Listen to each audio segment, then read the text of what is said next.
It's to me, What you just Mario. said is one of the most insanely idiotic things I have ever heard. At no point in your rambling, incoherent response were you even close to anything that could be considered a rational thought. Everyone in this room is now dumber for having listened to it. A little bit of the bubbly.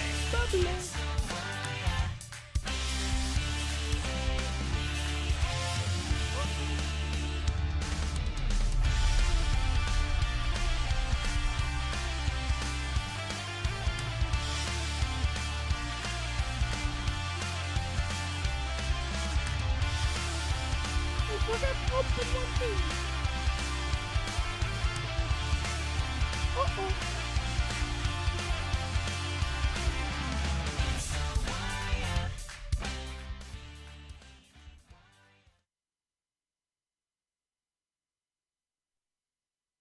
The announcement has been paid for by the New World Order. You are now listening to Lucha Outsiders Show, available on iTunes, SoundCloud, and anywhere you listen to podcasts. At Lucha Outsiders everywhere: Facebook, Instagram, Twitter, YouTube, SoundCloud, and iTunes. Lucha Outsiders Show.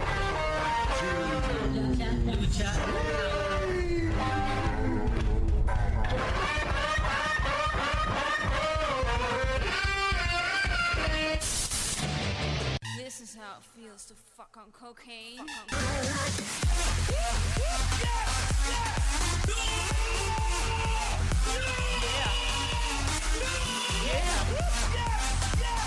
That is a disgusting act.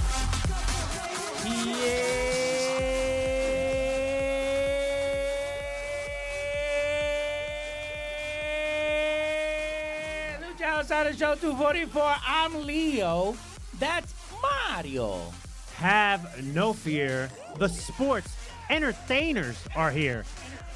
I am the heel, the seal, the deal, the villain, the station, the anti-hero of the IWC, your boy, Mr. Rated R. And I'm joined by my tag team partner. He is the analysis of the LOC. He's the man that put the honor back in Ring of Honor. He's a straight shooter on Twitter. And when it comes to wrestling, he has a radar from the mean streets of Long Island. Guns up, baby. Guns up, baby. Guns up. Oh, yeah. Still over there on TNT. All about the guns. All about the guns. Big gun guy over here. Big gun guy. Now What's going on, guys? Now people are going to think like I'm so like supportive of guns and shit. Hashtag big gun guy. Everybody's going to think like I support guns. No. I support the Bullet Club, the gun club. Okay? That's what I support. Well, welcome to another episode of the Lucha Outsider Show. Leo, how are you? Yeah, I'm good. I'm all right. Here, You're awake. I'm awake today. I have stuff to do, but I'm awake. Okay. Just here enjoying the little wrestling talk that you guys were having off camera. Yeah, like straight mid-conversation, Leo goes like, all right, put the sound up. And we just stopped Yeah, conversing. we lose half of the content off You- camera. Okay. Ryan, how are you, man? I'm good, man. I'm good. Not much going on. It's July already. I can't believe it. It's crazy. Time's flying. So, yeah, doing all right. Yeah, July's already here. Yo, this year's just flying by, man. What the fuck? I feel like I just took like, I don't know, like I went to like, I don't know, like another room. I came back and then we're already like half the year or something. Like, what the fuck is going on, man? We're already 6 months into 2023. Welcome to adulthood. Ugh. Yeah, for real. Yeah, it's crazy. I can't even believe it, but I don't know. It's weird. You try and live in the moment, right? Like, and not think about the future and all that stuff. But every single day passes, it's like you're one step closer to like, just Death. your future. And it's a weird thing to think about. But yeah, I don't know, man. Time flies. I guess when you're having fun. I don't know. Are we having fun? I Guess we mean, are. it's like a mixture of things, right? You know, it's like sometimes you kind of just wake up in the morning, especially like on a Monday, and you just wake up to one of these. Put my balance up, Leo. Congratulations. That's pretty much what it is, like especially like on a Monday morning. Oh yeah, I know. Well, the weekends fly by, and this is a weird one too because we got the 4th of July holiday on Tuesday. So like tomorrow's like a weird day. Everybody's working, but like then you have off the next day, and then you have to go back. It's just a weird thing. Well, I'm glad you brought that up, and we're gonna get to the wrestling, but I'm glad you brought up the whole 4th of July thing. All right, because Leo asked me right before you got on, Leo goes like, "You working tomorrow?" Leo, how long do you know me for? A long time. What have I always told you about my holidays off at my job? I only get off on Monday, Tuesday, and That's Thursday. not what I say. Sorry. That's not what I said. I only get off. First of all, that was a terrible impression of me. But I only get off Thanksgiving, Christmas, and New Year's. That's all I get off. Yeah. That's all I get off. So guess what? I have to work 4th of July. That all right? sucks. That it doesn't listen, Ryan, we work at my job, we work on Labor Day. Labor Day. We have to put physical labor on Labor Day. God damn, man. I'm sorry. Rough. That is a rough one. I'm telling you, man. Like, listen, that's why I'm like, You get like holiday pay though, at least. no, we get holiday pay, right? Yeah. We do least- we get the holiday pay, and we get the gimmicks, time and a half, all that stuff. So, but I work listen, I'm a blue collar guy, all right? Hard working labor, dirty, physical stuff. I'm always running around and shit. Like, I didn't get home like Friday night. I didn't get home till like 11 o'clock. All right, I started at noon. All right, so I mean that's just how my job is. It is what it is. It pays the bills. You gotta make money somehow, right? So Right. But not yeah, working, only unfortunately. three holidays off. That's all I got. That's it. Don't ask me about Labor Day. Don't ask me about Memorial Day. Listen, the only reason I have Memorial Labor Day off is because I request off so I can travel. Think about it. Thank AEW for giving you those holidays off. Oh man, that's so funny. All right, let's get into the wrestling before we get started. Hashtag Rebel time. All right, bro, let's get started. So this episode, we're going to talk about 2 events and pretty much a little bit of stuff in between all that. Forbidden Door and Money in the Bank. There really isn't anything else to talk about besides those 2 things. So let's get started with Money in the Bank. What a fantastic pay-per-view from WWE yesterday. I was going to say last night, but it happened in the afternoon. Well, last night over there in the UK time, but for us, it was in the afternoon. I've been saying this time and time again. We've discussed it on here, Ryan. And maybe Leo could, throw his little input there if he agrees or not. But when it comes to these bigger shows outside of the U.S., we had Backlash in Puerto Rico. We also had Elimination Chamber, the Chamber of Elimination Canada. Yesterday, we had Money in the Bank in the UK, London. That fan base just hits different because they just appreciate these shows because they don't get it as often as we do, right? Mm-hmm. And I know some of these peckerheads are probably going to feel a certain type of way when I say this, but, we're spoiled out here, all right? We take, not necessarily saying us 3, but a good portion of the audience takes these shows for granted, and they bitch and moan about shit that is not even fucking important. This audience out here in the outside of the U.S., they value these big shows. Yeah. I mean, rightfully so. Like you said, they're starving for these shows, and they make the most of it whenever they do get them. And man, it's crazy that this is like the first pay-per-view, PLE, whatever you want to call it, in the UK or in London specifically. God, I think I saw since like 2002, 2003 or something like that. And it was some crazy stat too from when they went to Puerto Rico. It was like the first show that they've done there in a long, long time too. So it's kind of weird how like they've only gotten, I guess, live events, house shows and stuff for years upon years upon years. They deserve big shows like this, man. I mean, it really makes at home, like me and you and everybody else in the States here watching, it makes it feel special. It makes it feel 1,000%. And it really enhances the quality of the show too, in my opinion. It was just a fun watch. The crowd gets into it. Man, they're singing all the theme songs, all their chants. I mean, they're popping for like big moves and kickouts, and like you said, we're spoiled here in the States, man. Like we don't. Not to say that the fan base here in the States doesn't do those type of things. Like they do sing some songs or whatever, but it's not even on the same level. No. It's not even comparable like it was in the UK. So yeah, I mean, it was a fantastic show from top to bottom. And I'm sure it still would have been if it was in the States, but having it being overseas, man, just made the show that much more special. Leo, do you think I'm and I know you got some stuff to do, but Leo, do you think I'm far fetched, or maybe I'm stepping like over the line by No. saying like, hey, these shows that happen outside of the US, they just hit different, and the audience just values these bigger shows more than we do because we're spoiled. Well, just remember too that the guys and girls, they're performers, right? So they perform and they feed off the crowd.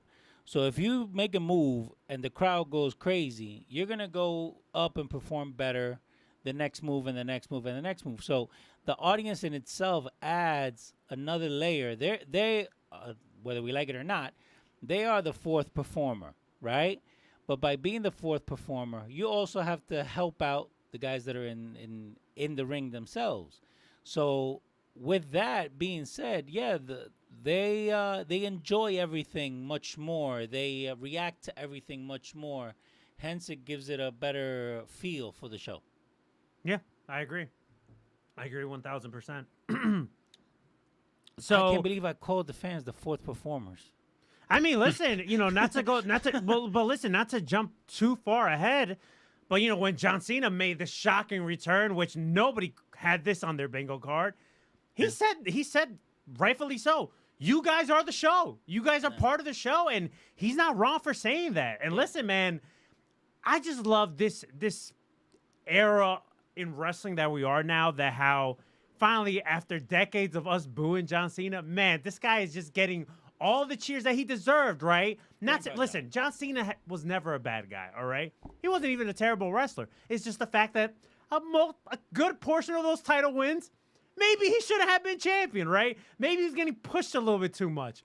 But, like, overall, he was never a bad guy, and I love seeing his reaction to even... Man, I'm used to coming out here and you guys singing John Cena sucks, and you guys switched it up on me saying like, hey, my time is now. I love that genuine reaction from John Cena. And listen, I'm sure there is, but like if you're in the minority that is still booing John Cena, you get the biggest congratulations you played yourself, because ain't nobody booing John Cena anymore in fucking 2023, let me tell you. Congratulations, you played yourself. Yeah, no, it's funny how that works. And what's that saying? Absence makes the heart grow fonder, right? Like, like the more time away, the more I feel like everybody appreciates Cena even more. And obviously it's way too late now. I mean, the guy's never going to be a full-time wrestler ever again. And he basically said like what he gave us at WrestleMania 39 against Austin Theory was the best that we're going to get out of him. And I don't know. I don't really know if I believe that. I think, he was just, he's very worried of getting hurt, obviously. And it's also Austin Theory. Come on. Where's Austin Theory? Where is he? Yeah, that's, that win nothing for him, essentially. But, John Cena being back was a great moment. And like you said, it was unbelievable that, like, being wrestling fans nowadays with the access of the internet and all these dirt sheets and stuff, we are spoiled. We never have anything like no shock, returns or surprises, because we already know all the rumors and stuff. I mean, that's only if you read them, but I mean, I think everybody who has access to the internet and is a wrestling fan reads this stuff nowadays. So you rarely ever get this like shock, returns or moments like this. And boy, did we get it, man. I honestly wasn't even paying attention. I was looking at my phone at the time, and then I thought they were just playing like a video package or something with this theme song. And then when I look up and I see like the crowd, and I'm like, holy shit, like he's actually coming out. Absolutely stunned, but I love moments like this. Nah, it was a great moment. And we'll talk a little bit more about John Cena in a little bit, but let's get started with this first match. It was the Money in the Bank men's ladder match. And dude, they beat the crap out of each other in this fucking match, man. There was a lot of crazy spots here. I think a couple of weeks ago when we were talking about like who could potentially win this match, I said, listen, I think anybody got a shot besides Ricochet, all right? I went on record saying that. From that point on, they added Logan Paul into it, which I think was a great move. And I think the second Logan Paul got into the match, I think a lot of people thought like, hey, they might fuck around, put this briefcase on him. But I think there was only two directions to go. One was either LA Knight or Damian Priest. They went with Damian Priest, and I'm not mad about that. Damian Priest deserves it. In the last couple of months, you could pretty much just say this whole year he's proven that he's a main event player. Whether it's the stuff with Bad Bunny, you know, the matches he has with Seth Rollins, he could be the guy. And just him holding the Money in the Bank, I hope he holds it long so eventually cashes in on a world title. Don't want to see him cash it into a mid-card title. No, it has to be a world championship. Why not, man? I think he's beyond deserving. Yeah, I forget if he got added to the match. I guess, you know, we were off last week, so I forgot when he got added to the match. I don't know if we ever talked about it, but as soon as he got added to the match, that was my guy right off the bat. I was like, this is the only guy that makes sense in my opinion. Listen, the LA Knight thing, listen, when the guy gets over organically like this, it's great. I mean, how could you not respect it? How could you not, you know, be all on board with it? If he would have won, that's fine. I have nothing against LA Knight, okay? I'm not one of those guys that is popping huge for him every time he comes on my television screen. I don't really understand the hype behind him. I mean, listen, he's great on the mic, sure, but once he gets in the ring and the bell rings, I mean, I don't think he's that great in ring. I mean, he's not bad, but I just don't see anything all that special about this kid, right? He's Mr. Jace. I mean, yeah, essentially, yeah. I mean, that's a pretty good comparison. I think it's a fair comparison. And this is not a knock on Miz. I'm not by me saying Miz or Jace. That's not a knock on Miz or a knock on LA Knight. They just wrestle a safe WWE style, and there's nothing wrong with that.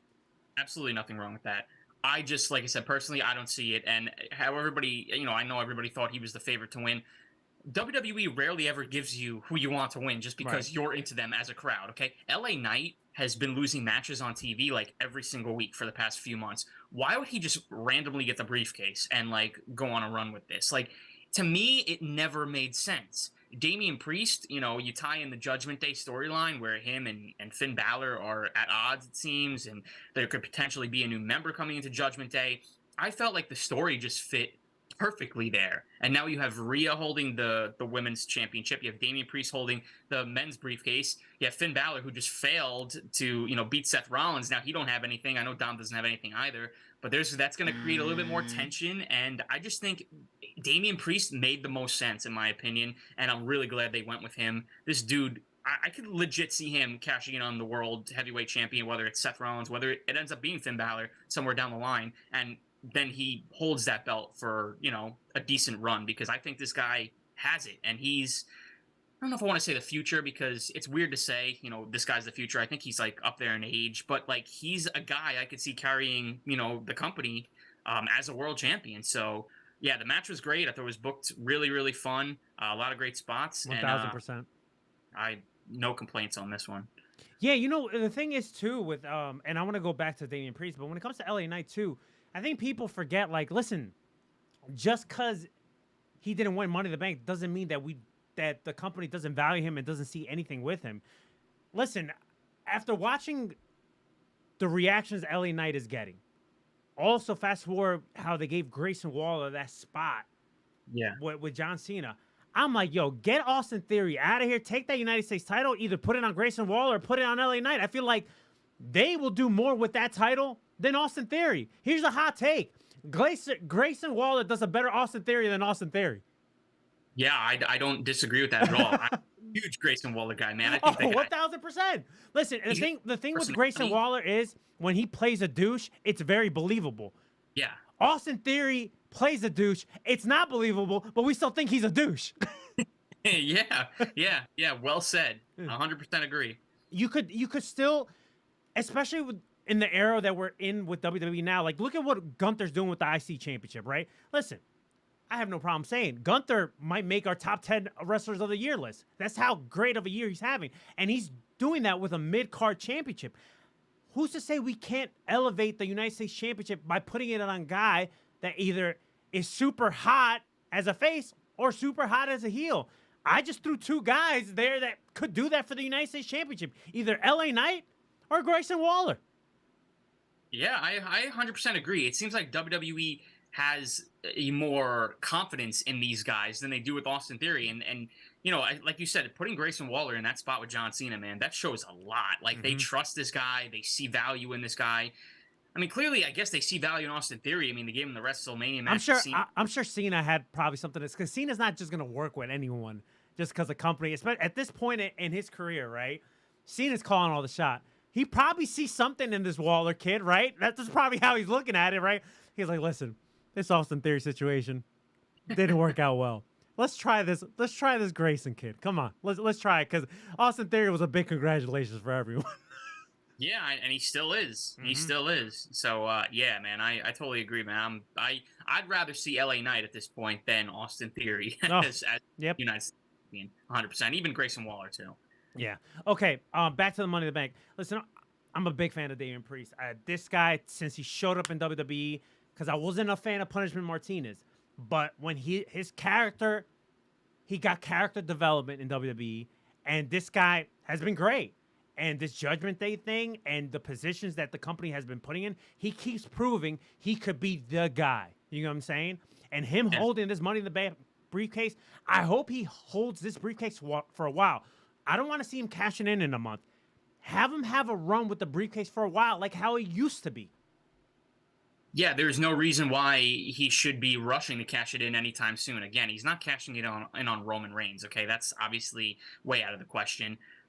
I don't see him cashing in right now on Seth Rollins either. I mean, hey, I guess never say never, but I just feel like there's just no reason for that right now. You know, if they didn't want Rollins to be the champion, he would have lost it to Finn Balor. He obviously retained it. I think now we're just going to see a little bit of more of dissension in the Judgment Day between, you know, Priest and Finn, and you know, we'll see where the story goes from there. And let's just say too, like you said before, you weren't a fan of the Punishment Martinez character in Ring of Honor. Neither was I, and let me tell you, I deserve a congratulations, because I was one of those peckerheads that was like, we all were.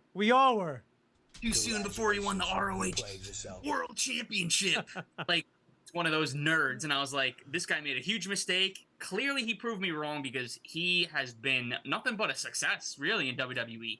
You know, even in NXT at that North American Championship run, he came up, joined Judgment Day, and he's been great. So here's another accolade for him. So I guess he didn't leave Ring of Honor too soon. I guess he bet on himself, and it really paid off. So good for the guy. And yeah, I could definitely see him carrying the torch, man, flying the flag for the company someday, maybe sooner than later. All right. Speaking of congratulations, all right, let's talk about this women's tag match. Congratulations, you We played have to. yourself. Okay. All right. This is what I want to just point out. Oh, whatever. This match, okay, had Vince booking written all over it. All right, to me. And I know Triple H has made some mistakes. I'm not saying that Triple H has been perfect with his booking, but man, this just had Vince elements written all over it. You would think, in theory, if we're gonna put the straps back on Liv and Raquel, right? Which I'm totally fine with that. I want Raquel and Liv to have a run with these tag titles, okay? Because I like them both. If we're going to put the straps back on them, why don't we have some conflict in the match where there's some miscommunication between Ronda and Shayna? They lose the match, and then Shayna could turn on Ronda. Or maybe Ronda could turn on Shayna, because people love Shayna. They just don't like Ronda, okay? Yeah. But no, for no apparent reason, just because there was like a blind tag or a quote-unquote aggressive tag, because I saw some of the WWE loyalists point this out. I'm like, this still doesn't make sense. That's the reason why we got the Shayna turn. So she pretty much cost herself the tag titles just to turn on Ronda.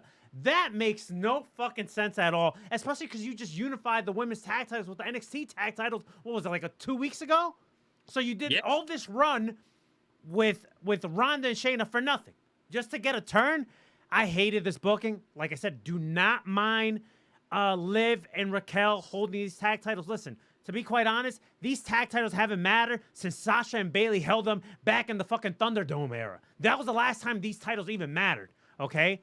I don't want these titles to go away, because I feel like you could use them. You could do something with them. It gives the women more options to go after some gold, right? But come on, let's put some effort into the booking decision. So let Liv and Raquel hold these titles for a while. Let them rock with him till the end of the year, go into next year. Give them a run with these tag titles. Yeah, this is, it really made no sense from the start. Listen, when Shayna and Ronda won the tag titles, I know a lot of people were bitching and moaning. I was just like, whatever. I mean, at this point, I don't even care who the hell holds these belts because they're meaningless. Like you said, they mean nothing. It doesn't matter at all. But I know it was something that Shayna and Ronda wanted to do. They're real life friends. They're believable. They're a believable tag team, I guess you could say.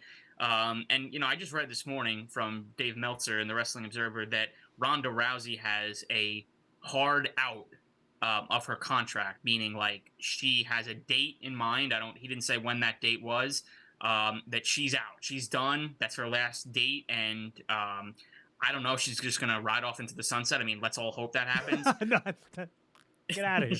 Get out of my TV. I don't want to see her anymore. Let's hope that happens. But him saying that, he basically said like they sped up plans to do a Shayna versus Ronda program because that's what Ronda wanted. Her last thing. Shayna better go over. Shayna better go over. Yeah, especially if Ronda's leaving and not coming back. I mean, why wouldn't she put Shayna over? And I think Ronda's been pretty good in that respect. I mean, I really can't say anything bad about her when it comes to that. I know she was a big proponent of Liv Morgan's. Yep. You wanted to put Liv over. So I'm not going to sit here and be like, Ronda's going to bury Shayna on the way out. I don't think it's going to happen. She wants the best for Shayna, obviously. She knows Shayna's got a future in this business more so than she does. But yeah, I mean, like you said, mid-match, when the titles are on the line still, like they're the champions. Like, why would you just cost yourself the championships just to turn on your friend for what? Like, to give up a title? Like, it means nothing. They should have just had, like you said, some miscommunication happen, which I guess they did. I didn't even notice the blind tag. I'll be honest, did not pay attention to this match until the Shayna turn and they're going nuts, and then I probably poked my head up. But yeah, I mean, listen, there's so many other ways. They just could have done it the obvious way. After the match, they lose the titles, and then Shayna turns. It didn't need to be mid-match. I hate when this shit... If you listen to the show religiously, you know how much it bothers me when shit in pro wrestling doesn't make sense. All I ask is for my shit to make sense. It's really not asking for much. At least I don't think it is. And when shit don't make sense, man, it just drives me nuts, and this drove me nuts. Like I said, not that I even care about the tag titles or any of these women or that much. But again, when I'm watching something and it's just not believable, I'm like, what the fuck am I watching? It was just an idiotic booking decision. That's why I was like, listen, that's why I posted it on our social media. This could only be one man booking influence. Listen, Triple H has done mistakes, but I don't think Triple H is that insane that would make a convoluted mess like that. I just don't. I don't believe that. I refuse to believe that. I think he's smarter in terms of this too. It most likely was Vince. I mean, hey, maybe Vince gets to have to say on things like this that we don't really care about, the women's tag titles. If that's the case, if that's what he wants, then that's fine. As long as you leave the top things like Bloodline and I'm all right.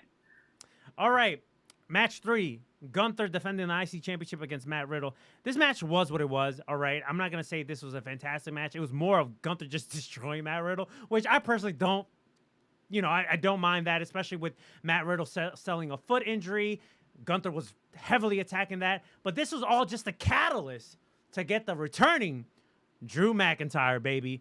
Drew's back. Looks like he's going after Gunther. So I think we're going to get a one-on-one at SummerSlam between Gunther and McIntyre. Yeah, it's great to see Drew back. I was very happy to see, I guess, whatever issues he's had with the company, they've gotten resolved, I guess, for the time being. I don't know if they promised Drew the match at SummerSlam, which is why he's back. I know he had problems with the creative direction he was doing or whatever the case may be. Maybe he's the one to dethrone Gunther. I don't know. Because at this point, it's almost like Roman Reigns' scenario. It's like, who is going to beat Gunther, right? Like, at this point, who's left?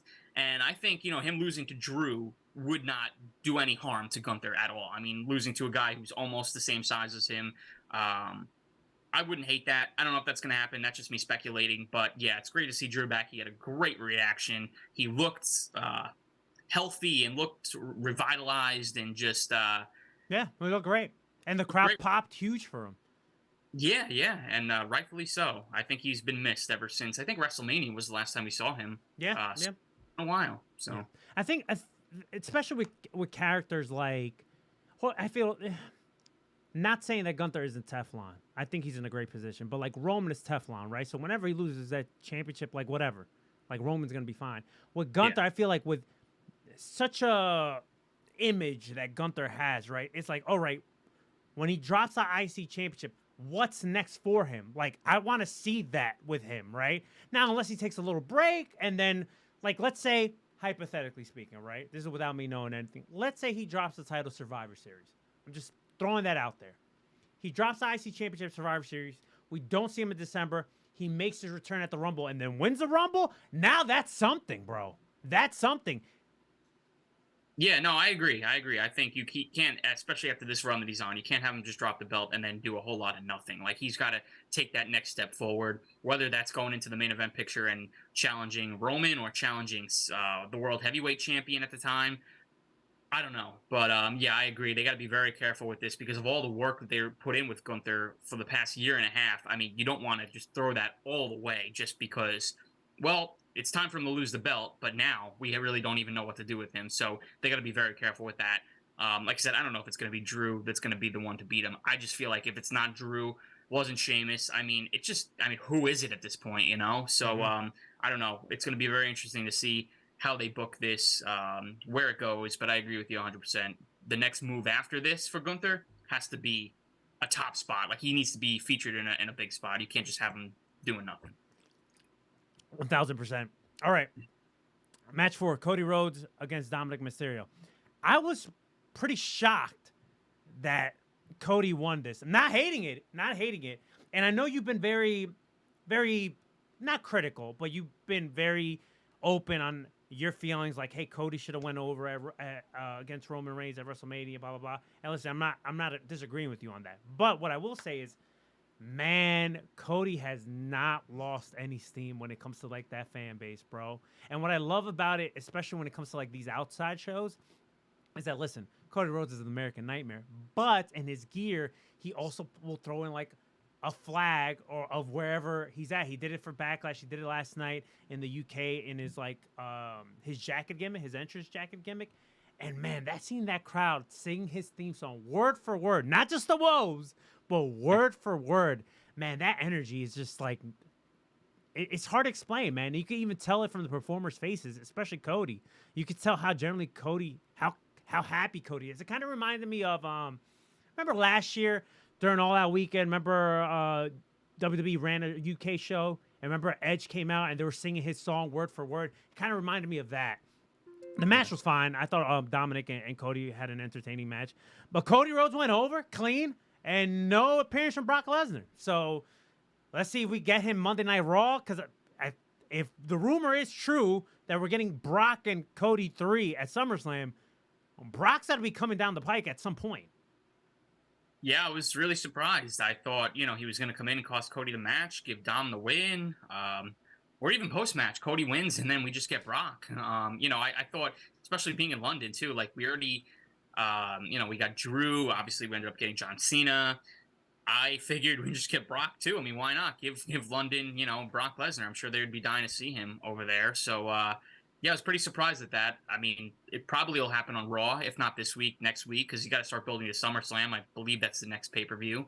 So, yeah, I was pretty surprised. The Cody Dom match, I mean, the crowd was into it, I mean, the match was whatever. It was fine, I just feel like after it was over and Cody goes over clean, it's just like you're waiting for something to happen, and it doesn't, and then you're just kind of like, all right, well, why did that even need to happen? Like, I still don't even know why Cody faced Dom.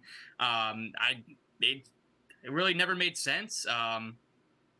I don't know, but like you said, it's good that Cody's still getting that crowd reaction. That's a great sign. If WWE still wants to do this rematch with Roman somewhere down the line, possibly at WrestleMania next year, it's a great sign that the fans are still invested in him. So, yeah, I guess we'll see when Brock appears next and what that stipulation match is at SummerSlam between those two guys. And then, again, after the Brock feud, it's like, then what do you do with Cody, Like, I don't know. So I guess time will tell. I ended up watching the press scrum because, now WWE is doing these press scrums.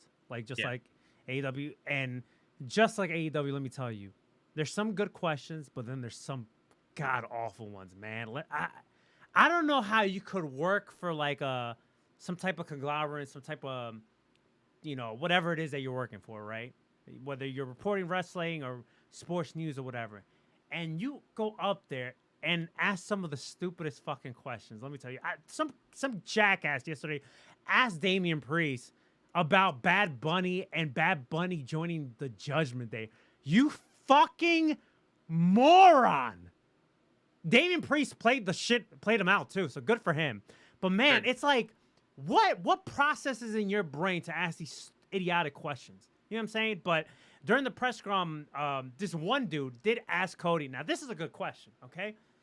The dude ended up asking Cody Rhodes, like, hey, if somewhere down the line you win the World Heavyweight Championship, is that finishing your story?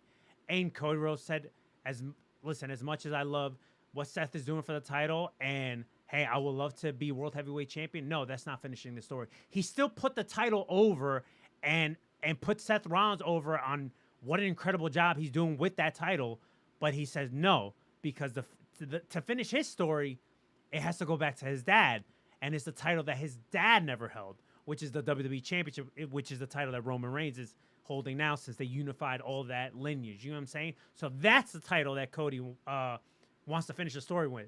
He doesn't say that, hey, if I win the World Heavyweight Champion, I'm not going to be proud to be the world champion. But no, the title I want is the title that Roman's holding now. Yeah, no, I mean, I think that was pretty clear. You know, I mean, if you've been paying attention to the product and especially to Cody's story, that's been pretty clear the whole entire time that it's got to be the WWE Championship. That's the one that eluded Dusty. That's the one he's been talking about, right? I mean, that it doesn't mean that he's not going to win the World Heavyweight Championship eventually and be proud, like you said, to be the champion. But that's not finishing the story. I mean, it's pretty simple. It's really not like, you know, I mean, it was a good question that the person asked, and I guess he just wanted some clarity behind that. Now, that's a great question. Not like, is Bad Bunny going to join Judgment Day? Yeah, I mean, that's just idiotic. But, yeah, I mean, listen, I think it has been pretty clear from the start, and I don't know when that's going to happen at this point. I mean, you would think it has to happen, right? I mean, Cody wouldn't keep talking about the story, finishing the story, if it was never going to happen, right? I don't know when that's going to happen, but yeah, I mean, I think that's been pretty clear from the start, and I don't know. We'll see where this Roman thing goes. I mean, I don't think he's going to drop the belt this year. I think it's going to have to be next year at WrestleMania. But then again, who the hell knows at this point, man? I wouldn't be shocked if he's the champion for the next 5 years at this point. You know, nothing would surprise me anymore. Raise that one up, baby. Raise that one. Yeah. Raise it up for... Oh, man. Ryan's so over it. He hasn't freaking defended a belt since me. That bugs me too. That bugs me too. As much as like I like to, and I do like the work that Roman's doing, and I do not mind him being still champion. But the one thing that does bug me is like how he hasn't defended the title since Mania.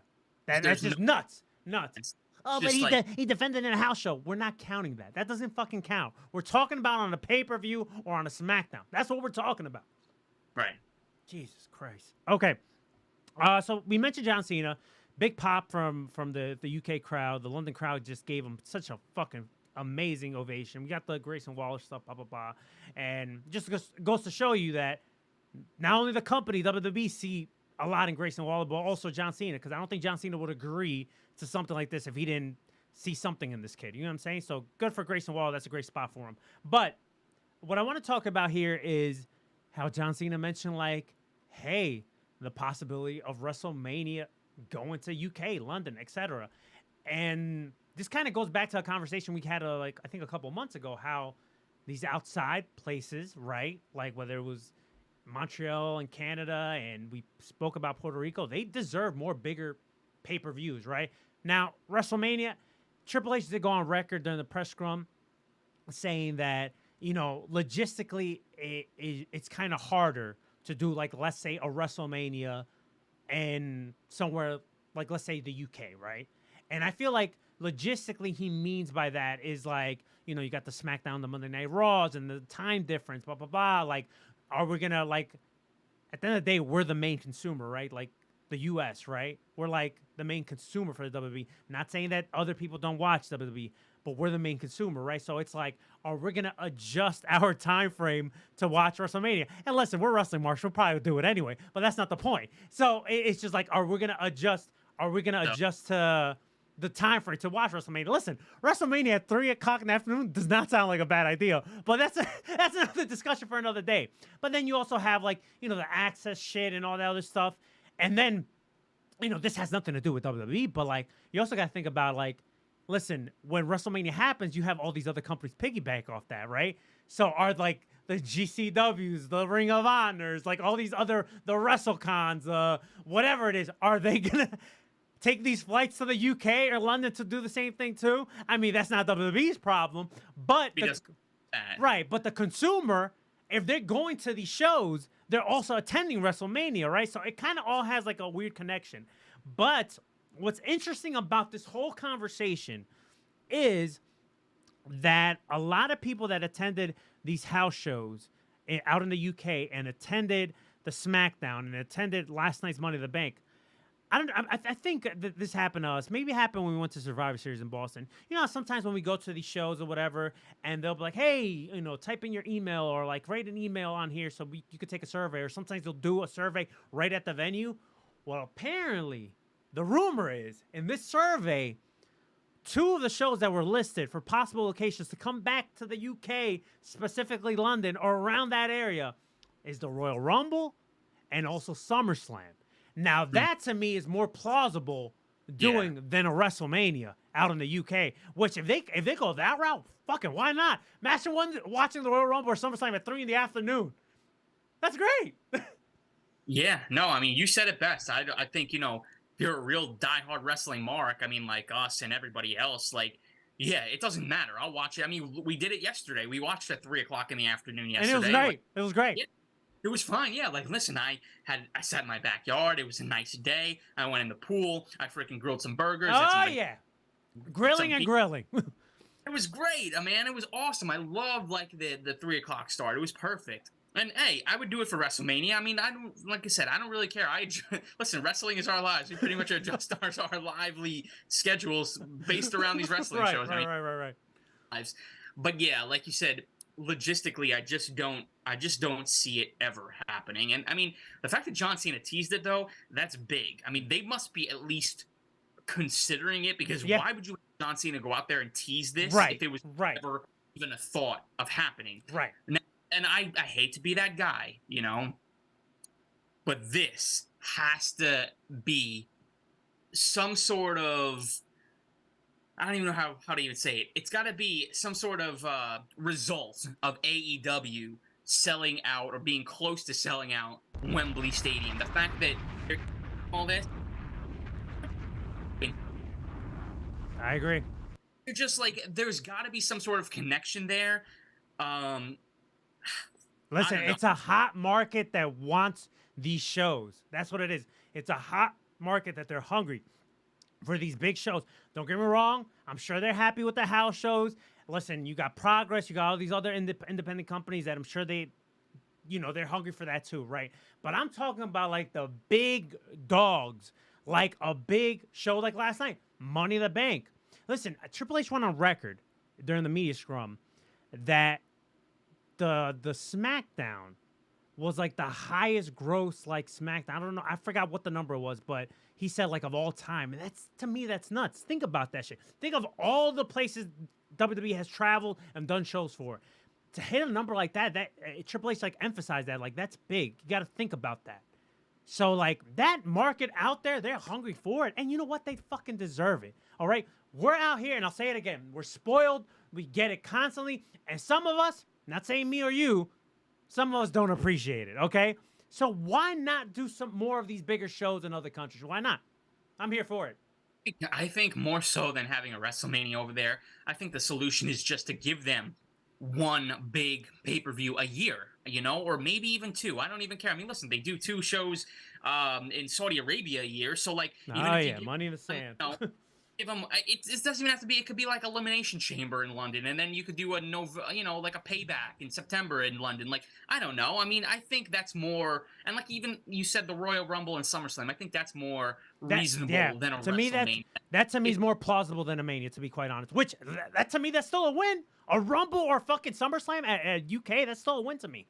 And listen, many fans from the UK, many fans, a good majority, I would say, of wrestling fans in the UK travel to the States for 1,000%. WrestleMania ways. So it's not like those people over there are starving because they can't get over to the States. They've never seen a WrestleMania before. Don't get me wrong. I'm sure there's some that are like dying for it because they don't have the funds to travel or anything like that. But I just don't think it's going to work. I just think WrestleMania is a US based show. It's just how it is.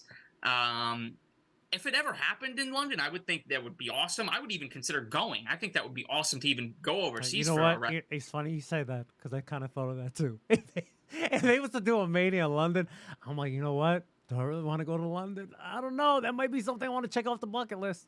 Exactly. Yeah. So I may even go instead of, worrying about watching it at 3 p.m. in the afternoon here in the States. But yeah, I don't know. I just thought it was very interesting. They had John Cena go out there and tease this. Like I said, I just feel like they wouldn't have done that if the wheels weren't turning in somebody's head. I don't know. Maybe they're just, I don't know. I really don't know what's going on. I literally thought John Cena was going to announce the WrestleMania 41 was going to be there. I thought that's where the segment was going. Yo, imagine it. Yo, that fucking crowd would have lost their fucking minds. But I'm with you, bro. Listen, logistically, I just don't see. Listen, I'm not saying that it can't never happen. Never say never, right? But logistically, I just don't see a WrestleMania happen in London. And that's not a knock to my UK brothers and sisters. I'm not trying to knock y'all. But what I do see being plausible, very plausible, is seeing a Royal Rumble or a SummerSlam at the UK. I feel like that is more plausible than a Mania. And there's nothing wrong with that. That, to me, it's still a big win. Absolutely. I mean, God, a SummerSlam or a Rumble. I mean, absolutely. It's like, it's not on the same scale as Mania, but you know what I mean. It's pretty close. It's Mania Jace. Right. At least the 4 big pay-per-views for nothing. So, yeah. We'll see what happens, I guess. But it's interesting. All right, let's talk about this women's Money in the Bank match. We had Bayley, Becky Lynch, Trish Stratus, Zelina Vega, Zoe Stark, and Io Sky. Question, Ryan, by any chance, did you hear about this new member of Judgment Day? This new member of Judgment Day? Yeah. Did you hear about how Judgment Day just got a new member out of nowhere? Oh, I know what you're talking about. Yeah. Listen, let me tell you something. It happens. It's not a big deal. But Samantha Irvin gets one of these. Congratulations. And listen, it's light. It's light. It's not a big deal, okay? Mistakes happen. But what's so funny about this is what's so funny about this. So the joke online is that Samantha had too much of Rhea Ripley on her mind because there was a video that was that WWE posted where Rhea Ripley's like kind of like flirting with Samantha Irvin, just like looking at her. It was like at one of these UK house shows. And like I think like Rhea like blew her a kiss or something like that, and Samantha Irvin was like legit like blushing. Now, it was funny, it was cute or whatever, right? And that was like the joke online saying like, oh, that the reason why she's at Judgment Day is because she was thinking about Rhea Ripley. Yeah, maybe. Who knows? I mean, it's not a big deal. It's not a big deal. I mean, I don't really like. After she said that, she was probably like, "Oh my God!" Like it was probably on her mind the whole rest of the night. She's probably still kicking herself over it. But yeah, I don't, like I said, I don't know what it takes to be a ring announcer like that. I mean, you're announcing somebody every single night, for however many hours the shows are. You're bound to make a mistake. So yeah, I mean, no big deal. I hope nobody backstage. I mean, I'm sure no. I'm sure she's fine. I'm sure she's have fine. like any like heat on her or anything. Because other than this mistake, I mean, she's always been fantastic. I mean, she's probably one of the best ring announcers. That 1,000%. I love it, especially because I don't know if you've noticed this, but she doesn't do this for everyone, but like depending on like who the wrestler is, she kind of adds like her little like. She adds like a little twist to their like when they announces them. For example, like you ever pay attention when she announces Imperium? The way she says Ludwig Geyser is she adds like a little spice to it. Yeah. Before she goes like really aggressive with Gunther, right? And then even with like Chelsea Green, right? She adds like she won't be like, "Oh, come to the ring, Chelsea Green." She goes like Chelsea Green, like she adds like a little like oomph to it, and I think that's really cool. And it's like a different way of these performers getting announced, because I don't think no other announcer has announced these wrestlers like with their own like specific like announcement. It's weird, but I like it. It's different. Yeah, she puts her own spin on it. That's she wants to be identified as doing that, and again, she wants to make the wrestler coming to the ring or whatever. She wants to just make it sound a little like cool and fit the vibe. And Yeah, I get a kick out of it. I She's enjoy great. her. She's great. Announcer. And I love when they point the camera. I guess WWE posted on their socials afterwards, like when they have the camera on her and you could see her facials when she actually does it. Oh, Because, when she's so into it, bro. She's so into it. Well, But yeah. we saw it too. We saw it too at Survivor Series, like when she announced like the bloodline. Not only does she put so much like energy into the when she's announcing the bloodline, but she's also jamming to the theme. I think that's so fucking cool. She's so into it, man. It's great. You love to see it. I mean, she's a woman of many talents too. I don't know if you saw, like, she just did like some like a talent show, or whatever, Yeah, too. yeah. She sang the national anthem at the Boston Red Sox baseball game recently. Like, I know she's also like a musician. She plays like instruments too, if I'm not mistaken. multi-talented, man. Yeah, she's awesome. All right, let's talk about those women's tag match. The women's Money in the Bank ladder match. Dude, I thought this match was great, man. I didn't think this ladder match disappointed at all.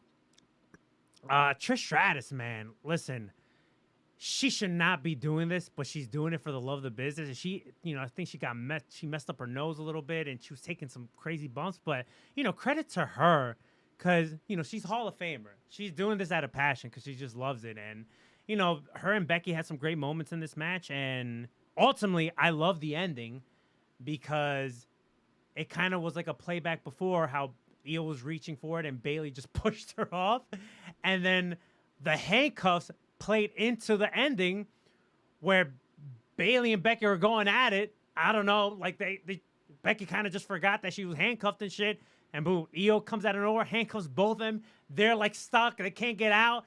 And Io climbs over Bayley to get the briefcase.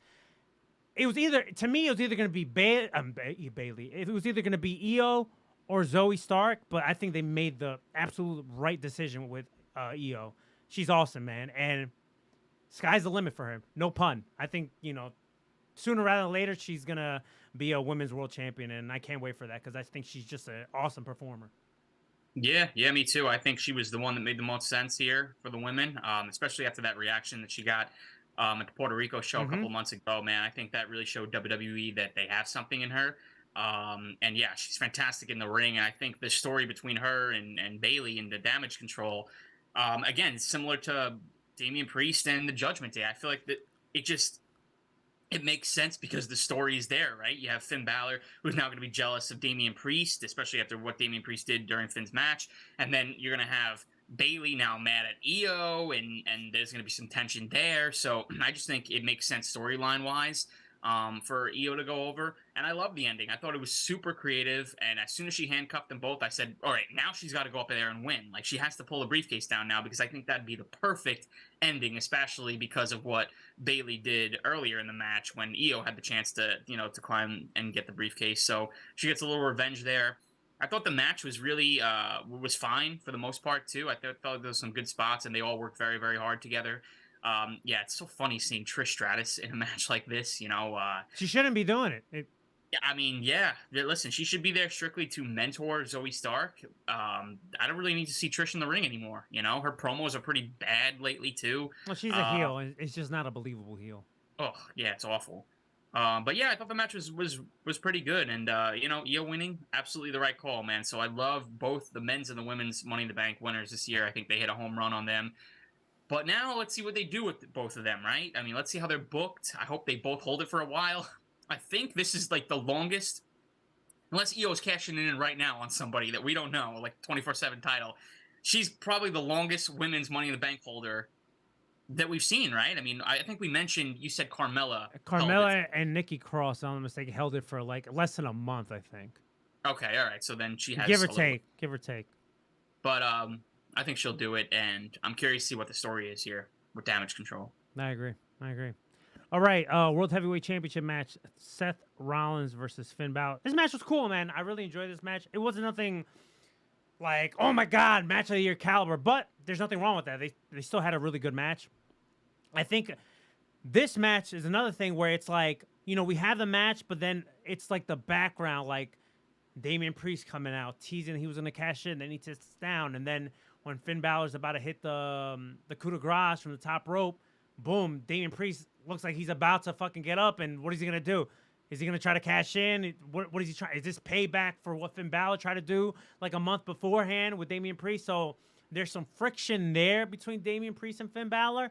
And I'm curious to see now that Damian Priest is now Mr. Money in the Bank or Senor Money in the Bank.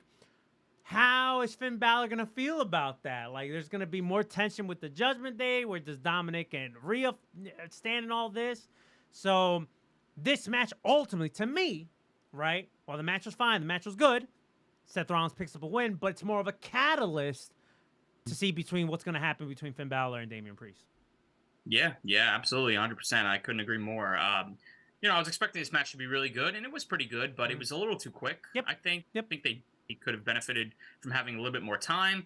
But like you said, I don't think they were out there to have a 5-star caliber match. They were there again to, move the story forward with Damian Priest and Finn Balor. That's really what it was all about.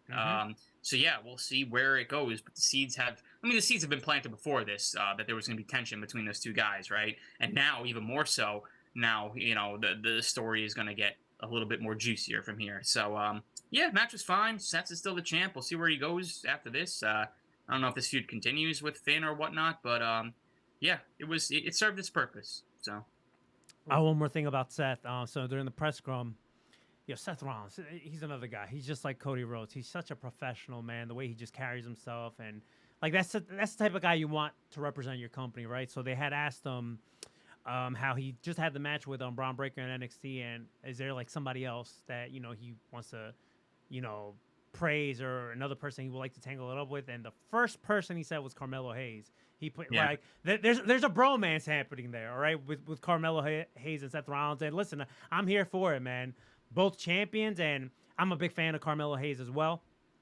And even though I do not watch NXT, but I catch clips here and there, and Carmelo Hayes, I think that's another guy that's going to be a big star in the future of WWE whenever he gets moved on to Raw or SmackDown. And he also praised Nathan Frazier, and he actually made fun of Nathan Frazier and goes like, "Listen, I got to mention my boy Nathan Frazier because he's going to fucking give me shit like, oh, how come you didn't put me over, mate?" Like, he just started making fun of Nathan Frazier, especially because I don't know if people know this, but Nathan Frazier, when he was still in the Indies or whatever, he, if I'm not mistaken, he also trained in Seth Rollins' school, the Black and the Brave. If I'm not mistaken, that's the name of his school. So, just wanted to point that out. Seth Rollins putting those two guys over. Yeah, I'd love to see it. I completely agree on your point with Carmelo Hayes. I mean, he just had that great match with Finn Balor on Raw, which was great to see. I guess it was a little showcase match, and people upset that he got the he lost, so everybody automatically just assumes this guy's being buried and this and that. I mean, listen, he's not going to go over the number one contender on Raw, so it is what it is. But it was a nice showcase match, and I do think that he's another guy who has such a bright future. And yeah, I don't watch NXT either, but I mean, even if you don't watch NXT, you should know right by. I mean, even after Raw, especially that this guy, is one of the top players that's going to be coming up eventually. So yeah, it's great to see, and it's cool giving little Ben Carter the nod. Oh yeah. It was so weird. I did not know until recently, because again, I don't really watch NXT, and like I really don't know who the hell Nathan Frazier was, right? And then somebody I saw on Twitter was like, "Oh, Ben Carter from AEW has come a long way," and I'm like, wait, Ben Carter. I'm like, I remember that guy. Like, everybody was clamoring for AEW to sign him when he was on that hot run. I was like, oh, that's who this is? Like, I had no idea. I totally forgot. So the thing with me, how I know Ben Carter, is not even because of AEW. He used to do the GCW shows during the pandemic. That's how I knew Ben Carter. So, I know he did, like, he had a couple coffee in AEW. I think he was doing, like, some of the darks and whatever it was. But, like, I knew him from GCW. That's how I knew who he was. And then when I found out, like, he was, like, partially trained with Rollins and trained in school, I'm like, oh shit, of course why wouldn't he be good? Look who he trained with. Right, there you go. Exactly. All right, bro, let's talk about the main event. Man, oh man, bro. The hottest story in all of wrestling was Bloodline Civil War, bro. Before the match even started, I love how while Kevin Owens and Sami Zayn are still doing their own thing, right? They still get Sami Zayn involved slightly, like more as like a background character in this story. And I'm curious to see if this is going to eventually play a factor later on. Is Kevin Owens going to just be annoyed with him one day and just turn on Sami because he's so like still stuck on the bloodline? I hope that doesn't happen anytime soon. But like you could tell, like if you watch these like like backstage segments or like even last night when they were watching it from the box or whatever, Kevin Owens doesn't say much. He kind of looks annoyed. I was like, he's just over it at this point. Like, why are we still dealing with this bloodline shit? Can we just be tag champs? But Sammy, he still loves his boys. He still loves the Usos. He still loved his time in the bloodline. And he just mentioned how like Roman's gonna get what he deserves here. And listen, this match is fantastic. Another fucking banger from the bloodline. These four guys, man, the Usos, Solo, and Roman Reigns, they just can't do no wrong in my eyes, bro. They really can't, man. And while I do agree, the story they're telling does not need that Universal Championship. I do agree with that 1,000%. But nonetheless, man, this story and this match is fantastic. I love like the little tidbits of like Roman Reigns slightly throwing temper tantrums like he's in the apron saying like, yo, this crowd is stupid. This crowd is stupid. Yo, this is the stupidest place I've ever been to. And like Solo Sikoa give him like that side eye to Rome, like kind of like second guessing, like, should I tag this guy in or whatever? But also at the same time, listen, while Solo Sikoa is the enforcer, right? He's Samoa Joe or Jace, right? Let's pretty much, that's what he is. He's Samoa Joe or Jace. But he also, I like how they also emphasize, like, while he is the enforcer, he is like a man beast. At the same time, he's younger than everyone else. So he makes little mistakes. Like even towards the tail end of the match, he took too long to pull the trigger on Jimmy in that table spot. And that ended up costing him. So I love how they also play into that. Like he's still the youngest. He still has a lot to learn. Love that. But this match was fantastic, bro. And poetic justice, I feel like would be the perfect phrase to say of the ending, where Jay's the one that picks up the win for the Usos. And man, that crowd just ate it all up, bro. It really did, man. And like I said, this match I added to the list of matches. And listen, this list of matches, there's a lot of matches that we're gonna have to cover, but there's a lot of bloodline matches or bloodline involvement when it comes to the top 10 matches we got to cover at the end of the year. But dude, I love this story, bro. I really do, man. I love all four guys. I love Jay getting this moment. And listen, Jimmy to an extent too. But listen, we talk about it time and time again. This bloodline story, technically, it really revolves around two people. Yes, you have supporting cast members like the Sammys and the Paul Heymans and the Solo Sikoas and the Jimmy Usos. But at the end of the day, the foundation of this whole bloodline gimmick is between Roman Reigns and Jey Uso. And I think, if I'm a betting man, we're getting Jey Uso and Roman Reigns at SummerSlam, baby. Yeah, that's got to be where it's headed, especially after Jey Uso pins Roman. I mean, that's got to lead to a match between those two at SummerSlam. But how do you feel about Roman Reigns getting pinned in this match? Do you agree with it? Dude, I don't hate it, man. Listen, at the end of the day, I think the story, the chapter we're in right now in this bloodline story, right, is that Roman Reigns isn't fucking Superman. He isn't. He's starting to crack a little bit. And not only with this loss, let's remove the loss away from the conversation. Even by the way he's acting in the ring for these in-ring segments, he's starting to lose it a little bit. Mm-hmm. He's starting to have a little bit more temper tantrums. He's starting to crack. This is the chapter we're in. So I don't hate the fact that Roman Reigns got his first loss. Well, his first pin loss, right? It was going to happen anyway. And poetic justice, it was Jey Uso that did it, right? Fast forward to SummerSlam. If we indeed get this match, listen, I love Jey Uso, but he ain't beating Roman Reigns for this Universal title. It's not happening. That is not happening, all right? Roman's going to retain, and then we'll see what happens next. What I'm curious to see, this is what I'm curious, because I'm enjoying this level of storytelling that we're getting right now. I love it. I love the fact that Jey got the win, and I think we're going to get the SummerSlam main event.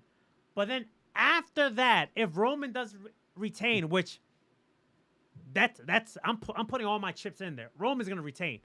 What are we telling after that? Does the Bloodline Civil War continues? Is Jimmy going to get a shot at it? Is Solo going to turn on Roman and maybe he's next in line? Or are we going to get a brand new opponent from Roman? Because if that's the case, you better start building some guys, fam. You got fucking AJ feuding with fucking Karrion Kross and a feud that nobody gives a fuck about. Yeah. You got to start building guys. Who's going to be the next opponent for Roman after SummerSlam? So that's my problem. So, like, Jey pins Roman, And I was very, very shocked. I mean, everybody, I guess, was stunned. I mean, I just expected them to go with the obvious, right? Pin Solo. Pin Solo. Listen, when you want Roman Reigns to take a pin, pin Solo. Yeah, I thought that was going to be the way to go. Maybe it would cause some tension between Roman and Solo, advance the story between those two. It's not what we got. So now this is going to obviously lead to Jay and Roman at SummerSlam. But Roman's going to win. And then it's going to be over again. And then, again, where do you go? So to me, it just seems like him pinning Roman was pointless, meaningless in the end. Maybe I'm looking too much into it. I don't know. I'm just trying to analyze this from all aspects here. I feel like this hurt whoever eventually is the one to dethrone Roman. Just a little. Not a lot, because whoever ends up beating Roman obviously wins the championship and ends the title reign. But that person will no longer be the first person to pin Roman in 3.5 years. Who knows? At that point, it'll probably be 4 years. Who knows? And that's also a big deal, as well as taking the belt off of him. Now that already happened, now Roman got pinned, that you can't add that accolade to that person's resume. You know what I'm saying?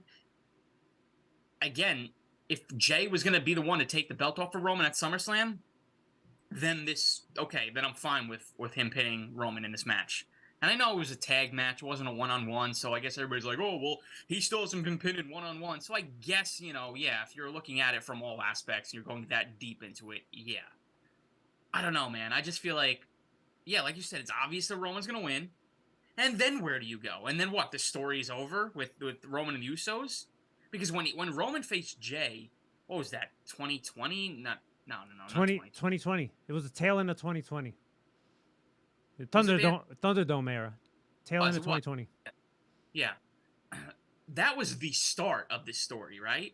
You would think that Roman and Jay now, everything coming full circle, SummerSlam, one-on-one, WWE Universal title, the same title that Roman defended against Jay 3 years ago. You would think this is it. This is the end. This is the climax. This is it.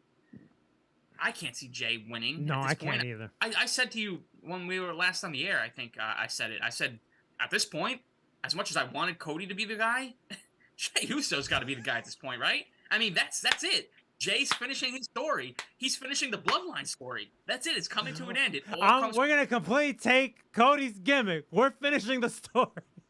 You might as well at this point.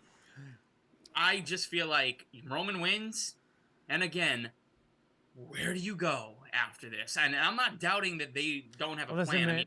I mean, there's been so many twists and turns. Yeah. I don't even know where they're going with this. But I'm just thinking, again, from a fan standpoint, Roman's beat everybody.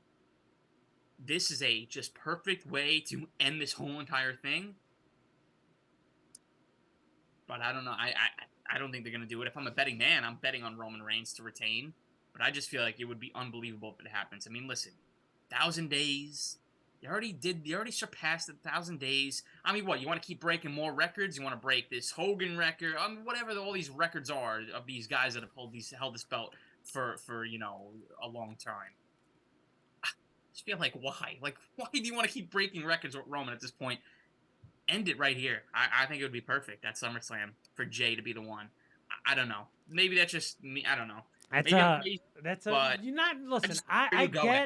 Listen, I get, because the same thing happened with Sammy too. Earlier this year with Sammy, people were behind Sammy, and people still love Sammy now. I'm not saying that, but what I'm trying to say is, like, you have these moments where first it was Sammy, and now people are really behind Jay. Listen, I think if Jay was to be the guy, hypothetically speaking, I think if Jay was to be the guy to defeat Roman at SummerSlam and win the title, I feel long-term, this will probably do more damage to Jay than Jay getting the win last night. And what I mean by that is, like, okay, Jay wins the title from Roman Reigns. Then what?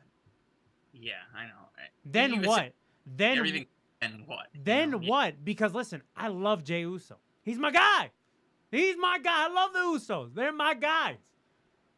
But Jay, they're not gonna. I'm sorry, they're not gonna put that world title on Jey Uso. They're not. And I just don't see it. It would just be for the moment. For the moment, 1,000%. Kofi Kingston-esque. Okay, Kofi's moment is unforgettable. We're never gonna forget that, right? Got that moment at WrestleMania, unbelievable. His title run after that, though, was a disaster. I mean, let's be honest. It was a disaster. Can you name besides Randy Orton? Besides Randy Orton, that's the only one I can think of. He had that random feud with Kevin Owens, and then it was Randy Orton, and I feel like there was another one there, Samoa Joe for like 2, like, but I have no remembrance of that at all. Like, I can't remember that. Because it unfortunately, besides the Randy feud, besides that one, it was a lackluster reign. And listen, sometimes that happens. Sometimes that happens. It happens to the greats. Look at Kenny Omega when he won the IWGP Championship, right? That reign, I mean, I wasn't bad, but it wasn't great either, him holding that title. Well, that's I think in pro wrestling, what stands out the most, I mean, years from now, we're going to remember the moments more so than we remember the actual title runs. I mean, with the exception of Roman Reigns' run, obviously. We're never gonna right. But, Kofi Kingston's run, very forgettable. You're not going to remember the matches that he had during that reign, but you're going to remember when he beat Daniel Bryan at WrestleMania 35 and won that belt.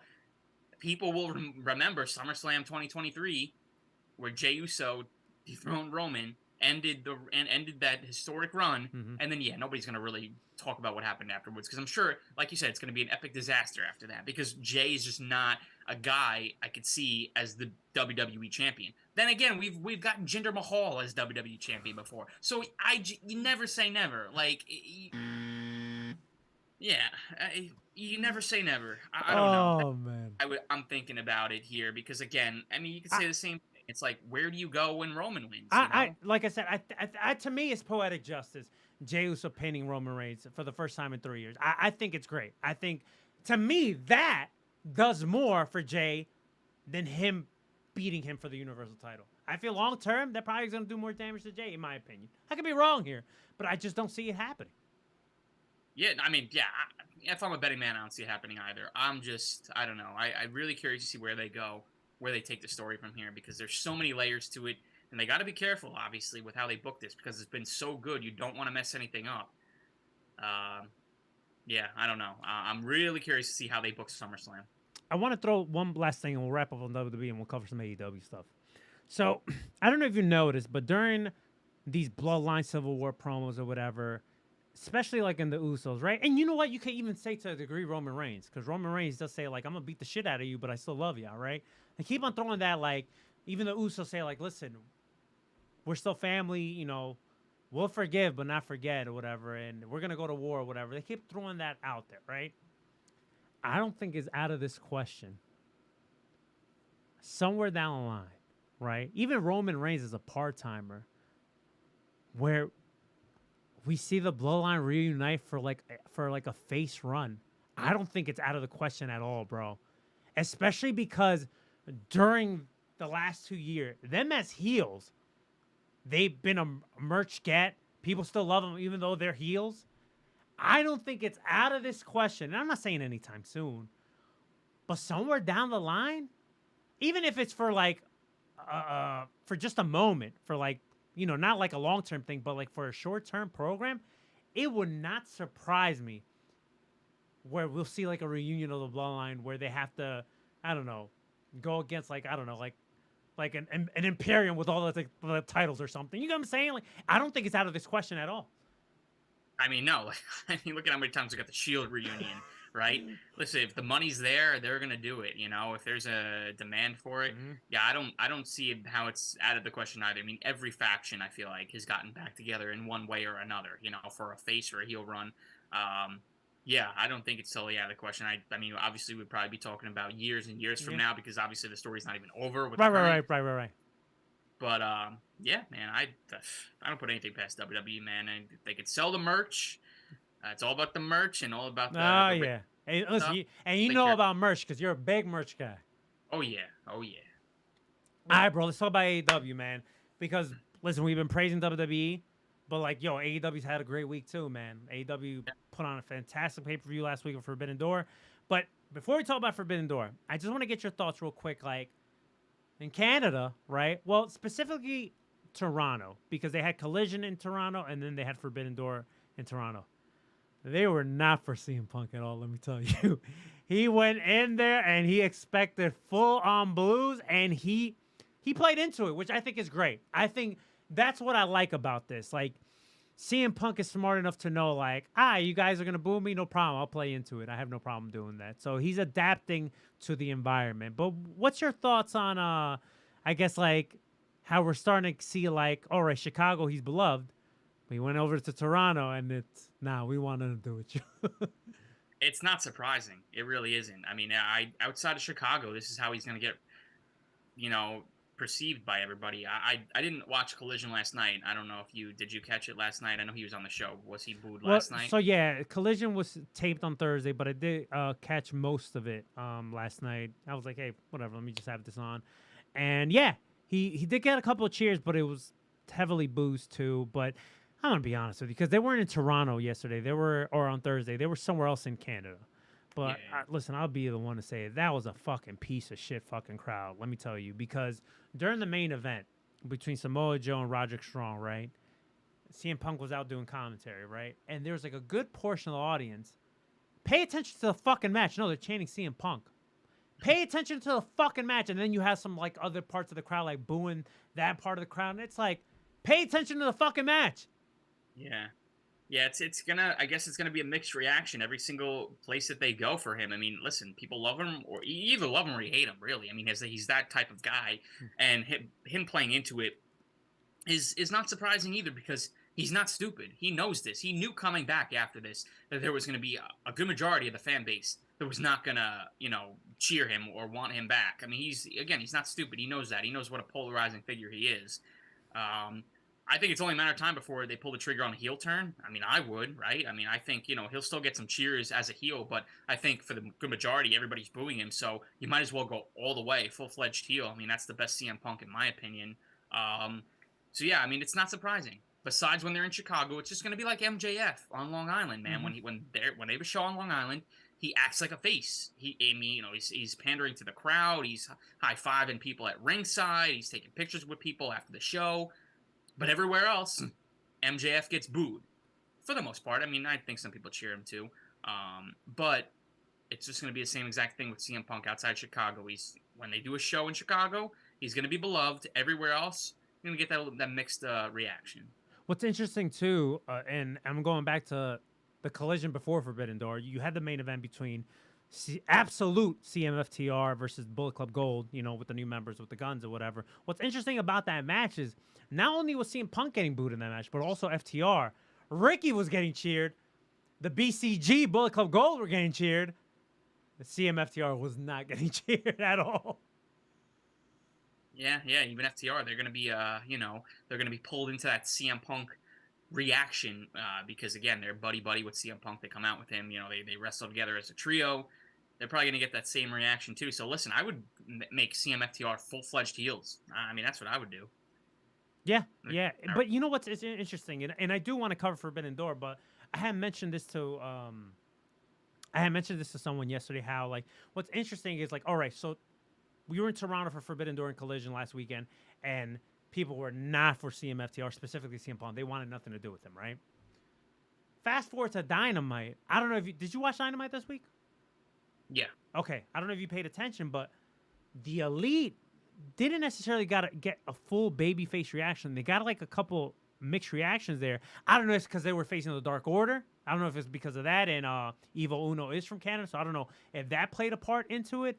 But like, I would have sworn, man, during parts of that match, there were people trying to start a CM Punk chat too. So it's interesting to see, especially going forward, these places that are going to be full-fledged, like, hey, we support the Elite, or we're supporting CM Punk. Like, I feel like New York and New Jersey are going to support the Elite more than Punk, in my opinion. I could be wrong here, but I feel like this part might be more towards the Elite than, supporting CM Punk. But, like, in other places, I'm really curious to see, like, how is that going to differ? Yeah, no, it's going to be very interesting. Again, they really only have done Chicago and now Canada, right? Mm-hmm. So, I mean, like, they really haven't done any place else. I think they're continuing to do Canada, right? I think they're in Canada for, like, the next freaking month of shows, which is, like, crazy. I know it's different parts, but, yeah, I think they need to do, more shows in the U.S. will really show where they stand with the, with the reactions. I don't know. I hate the tribalism. I hate the, there's elite fans, there's punk fans. I mean, listen, just like who the hell you like, man. I mean, there really shouldn't be no rivalry here, no It really lines. isn't. We get enough tribalism in wrestling, right? Like the last thing I want, and not that I accept tribalism now, but it's like whatever, it happens. Unfortunately, like I think it's stupid. But the last thing you want is now we're gonna have tribalism within the same fucking company. Are you fucking stupid? It's so stupid. It's beyond dumb. So, I don't know. I'm over it. CM Punk's back. Deal with it. Boo or cheer whoever the hell you want. But yeah, to put this line in the sand, man, it's just it's ridiculous. It really is. All right, dude. Let's talk about this Forbidden Door pay-per-view. So, I'm not gonna cover the pre-show matches. That's what I'm not going to do. Okay, we're just gonna cover the main card. All right. Pre-show matches. MJF versus Tanahashi for the AEW World Title. Listen, this is my least favorite match of the whole show. All right. Yeah. I did not like this match. And listen, listen, Tanahashi's moving slower. He's not. It's crazy how a year can make a difference. Because I feel like a year ago when he was wrestling John Moxley, he was a little bit more mobile. Tanahashi, man, I don't know if he's like wrestling through injuries and whatever. And this is not a knock on Tanahashi because, like, listen, you're getting older, man. It happens, bro. It happens. But this match just did much of nothing for me. But what I will, if there's anything I do want to praise about this is, I love how MJF like buries New Japan and he goes like, I don't watch that shit or whatever.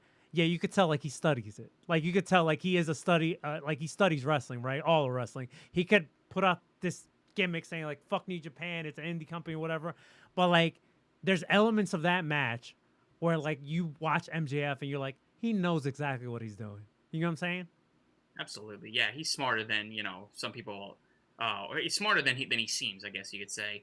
But yeah, 100%. I agree. This match kicking off the show didn't do much for me at all. I didn't really know what to expect because I knew Tanahashi was beat up. Unfortunately, it's his old age, and yeah, he may be battling through injuries. Who the hell knows? I mean, the guy's old. Again, this is what happens. Mm-hmm. Yo, MJF should have wrestled Shingo. That's what should have happened. That should have been the match. Yeah. Yeah, I mean, MJF, listen, coming out with the New Japan is an indie on his gear and all that, and then posting the tweet. I don't know if you saw that he scheduled a tweet, or like he thought he was going to beat Tanahashi in like record time, and then afterwards, he's posted a video of him leaving the show, going to the airport. I mean, that was the main reason why his match went on first because he didn't want to be there and whatever.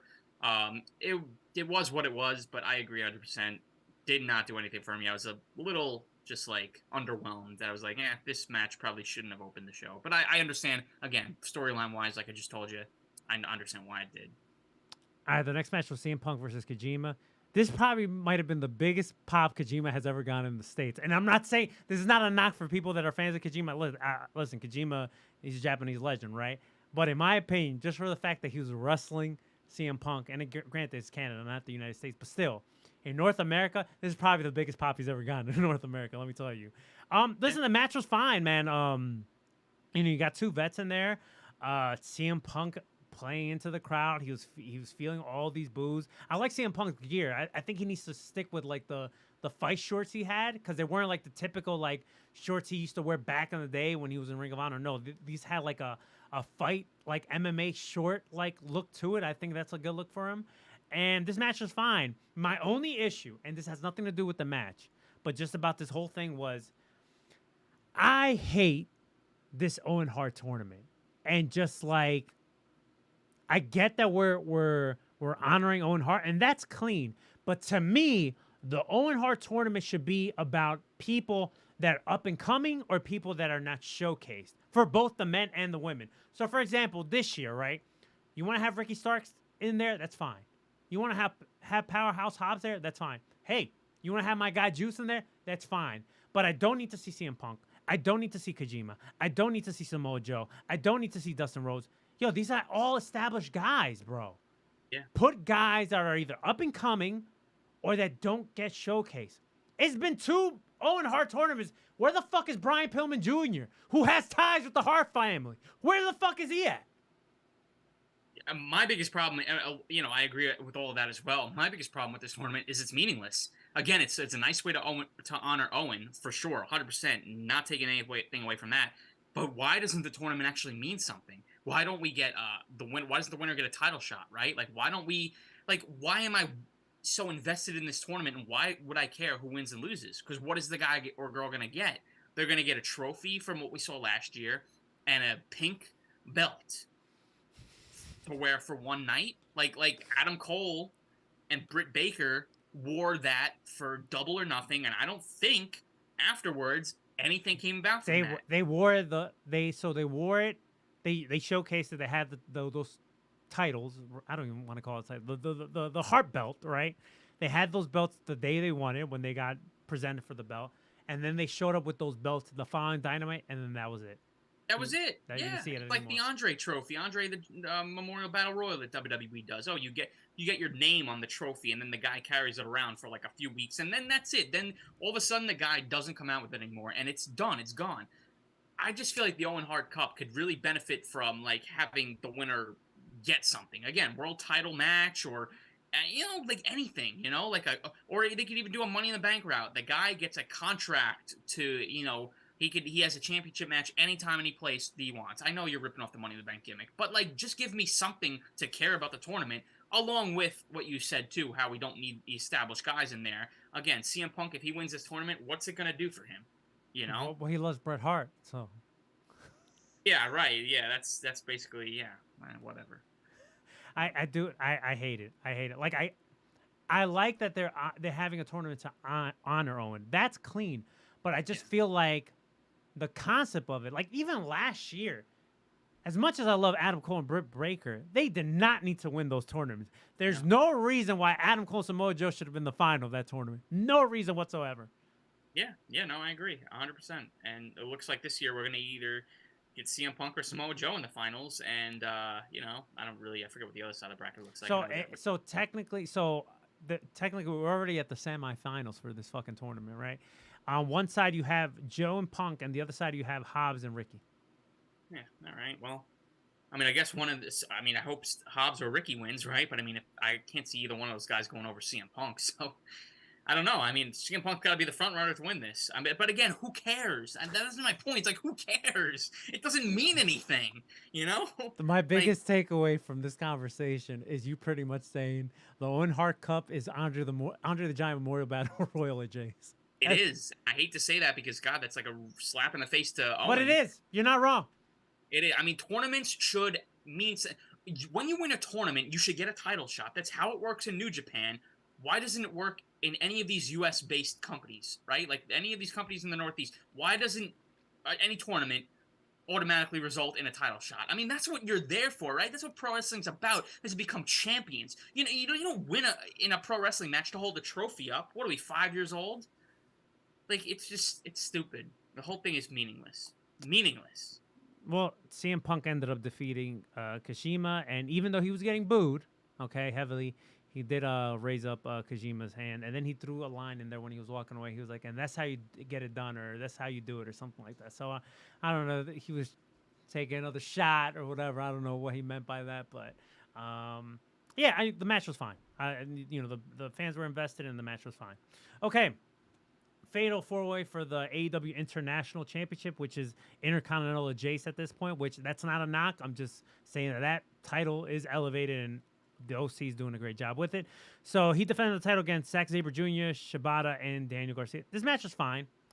How do you feel about Daniel Garcia's Alex Wright gimmick now, where he's just fucking dancing randomly for no apparent reason? Listen, I don't dislike it, but I don't like it either. I think it's just stupid, but I don't mean stupid in a bad way. I just think it's stupid. Like it is what it is. He's very Alex Wright of Jace. That's the best way to put it. Yeah, pops me for sure. That, I don't know. I mean, I like to take Daniel Garcia a little bit more serious. Yes, me too. A character at this point, but I don't know. I mean, the match was fine, like you said. OC is still the champ. It's not really a surprise. Mm-hmm. I feel like there's gonna be a lot of outside of obviously the big one. I feel like a lot of these matches we're going through, you just be like, the match was fine because again, like. Okay, all right. You know what? This is what we're gonna do. It's not a Jungle Boy. The match was fine. And listen, I think the biggest takeaway here was, you know what? Hold on. Actually, I do have some thoughts about this match. This match to me feels like both guys didn't really want to wrestle each other. And they just did the match just to be the catalyst of what we got after the match, where it was Jack Perry turning on Hook. You know, the turn was fine, okay? But man, fast forward to Dynamite, I was not feeling this Jack Perry segment. I wanted a new theme song, and I feel like what's the best way to show that you're a heel? Throw on a leather jacket, throw on some sunglasses, and you're a heel, 1000%. And listen, I'm not writing off Jack Perry. That's not what I'm doing because I like Jungle Boy. I do like him, but I need something more, man, and hopefully he'll get there. But his promo on Wednesday night was not doing it for me. Yeah, no, it didn't really hit for me either. And, I'm going to be a little bit more patient. He's still young. Yep. He's never played the heel character before, so he's got to get his footing here. I mean, everybody remembers Britt Baker fumbling in the bag real hard, her first heel promo, right? And now, I guess now she's a babyface, but we saw how good she ended up being as a heel. So I'm going to give Jungle Boy some time. He's going to have to change his theme song. I know he already alluded to it pretty much when he came out. It didn't hit for me either, and I don't really love how, he's feuding with Hook, and it's going to be for the FTW title. I mean, I guess what else are you going to do with Jungle Boy right now? I just don't really know why. It's, again, going back to why should we care about the Owen Hart Cup? Why should we care about the FTW title? I mean, the title is not even an actual sanctioned title in the company. They say that all the time. So it's like, when you tell me that, you're giving me more reasons to not give a shit about this belt. What if... Jungle Boy does end up winning it. Maybe he's the one to be thrown into the trash. You just as a Medusa. You completely read my mind. I think Jungle Boy is gonna win the title and then just either destroy it or throw it in the trash. I feel like that's what he's gonna do. Yeah, I hope so. Okay, but yeah, well, I'm gonna be a little bit more patient with this heel turn. No. Listen, like I said, I'm not writing off Jungle Boy, but what happened was, and it just did nothing for me. But you know what did do something for me, and that was this fucking 10-man tag. BCC versus the Elite with Eddie Kingston. I thought this 10-man tag was fantastic. And I love the story they were telling within the match where Mox and Eddie wasn't really trying to go at it full force, and to the point where I think Eddie saved Mox from getting super kicked or something towards the tail end of the match. And then Ishii picks up the win. You know what's so dope too? I always notice body language sometimes, right? And when the leak came out, Ishii was already in the ring and Kingston was already in the ring, right? I love how the Young Bucks and Hangman Page instantly said what's up to Ishii because they've had their wars back in New Japan back in the day or whatever. So, this is very odd pairing because they were more against each other in New Japan than ever being in the same team. But I love seeing the little body language between them, and then also Ishii doing the same thing with them. This is probably the first time they've seen each other in a while. So I love seeing that. Right. Yeah, I think I caught that too, where they gave each other fist bumps and stuff like that when they got in the ring. Yeah, it was pretty cool. And I mean, Ishii's had so many classic battles in New Japan with Kenny Omega too. So they've always been on opposite sides of the spectrum. But yeah, weird pairing, but it worked. Obviously, Ishii's got the history with Mox, and I love that chop war or the chop battle, whatever you want to call it, where the guys are just chopping the shit out of each other, and then even everybody else gets in the ring, they're brawling, and then all of a sudden they're still chopping each other. I thought that spot was really, really fun, and it was a great showing by Ishii. Obviously, I think this dude is one of the best pro wrestlers out there, and he's very underrated and underappreciated because every time he's in there, man, he gives you everything. And him and Mox put on a bang on Wednesday night. Absolutely, yeah, as you knew they would. I mean, like I said, every time Ishii's in there, he delivers 100%.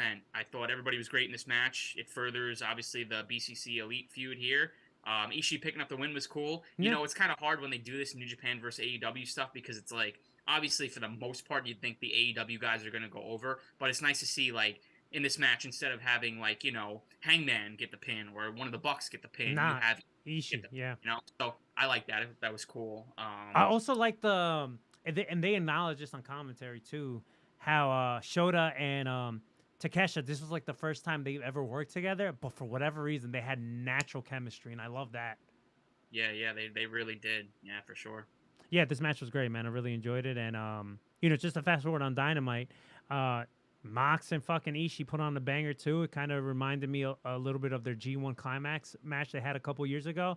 And then at the end of the match, I don't know if you caught this, but the camera, you see fucking just Mox and Ishii just laid out on the ground like they just went to war. And then Mox slowly he gives him like a kiss, like he kisses his hand and then just puts it on Ishii's forehead. So I don't know. I sometimes like that, it depends, right? Where like sometimes I wish we didn't see stuff like that because that was like a moment they had. But at the same time, I don't mind seeing shit like that where it's like, of course, bro, they just went to battle with each other, man. And obviously they do, outside kayfabe, breaking kayfabe, they have respect for each other, right? So little moments like that is so cool at the same time. Yeah, it's a show of respect. It's great. I love little shit like that.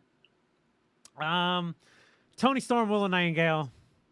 Yeah. The match was what it was, bro. And they're both great performers. I love Willow. I love Tony. But you know what they should have done here? To make this match matter even more? Just have a Fatal 4-Way Champion Showcase match. You could have thrown Willow. You could have thrown Tony. You could have thrown Chris. And then you could have thrown, who's the other champion in there? And there's someone else I was thinking of. Athena, the Ring of Honor Women's Champion. You could have had a fail, and who is the superior champion? You could have done something like that, and I feel like the fans would have been invested more. I don't know, man. You already know my feelings about the Outcast, man. And Toni Storm's the world champion, and I feel like she's a fucking afterthought. She is. Yeah, I mean, the whole women's division as a whole is really an afterthought. I mean, Chris Statlander is doing some good stuff with the TBS women's title, but other than that, the women's division is a mess. Listen, my buddy Brian was at the show for Forbidden Door, and hold on, your boy was at the Forbidden Door show. Oh, nice. And he said as soon as Toni Storm's music hit or Willow, whoever came out first, he said everybody just jetted for the the bathrooms and stuff.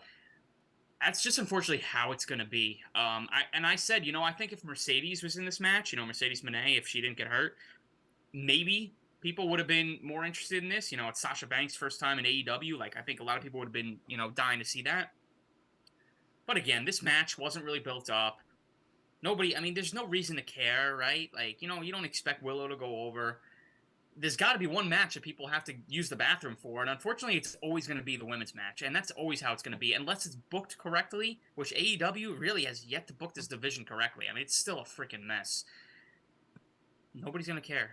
And it's unfortunate to say, I love Willow, I love Toni Storm, but yeah, Tony's an afterthought as a champion. The Outcasts are absolutely awful. And yeah, that's really it. Not much else going on. No, you're right. It's unfortunate, man. It really is, because they have the talent. It's just they're not. Listen, we have the same criticism about the women's tag division in WWE, right? They're just not putting in an effort, and they're just not putting an effort here.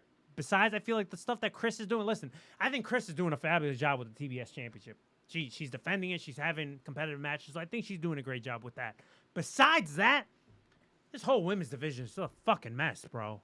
You have the talent right there. What's so hard of just booking the right programs? They just don't book the right challengers. It just looks like, even for a while, Jamie Hayter had no competition. It seems like Toni Storm right now has no competition, unless, Jamie's coming back and then they're going to do the match at Wembley, whatever. But even still, it's like they just don't build anybody up. It looks like they're going all in on Sky Blue for the time being, at least. Mm-hmm. But again, they're going all in on Sky Blue for the freaking Owen tournament, the women's Owen Cup. Yeah, listen. Cares. But you know what? If you was to book this properly, instead of having people that are established, right? Someone like Sky Blue winning the Owen, especially if there were some more stakes besides the pink belt and the trophy, right? Sky Blue would be a perfect person to win the Owen.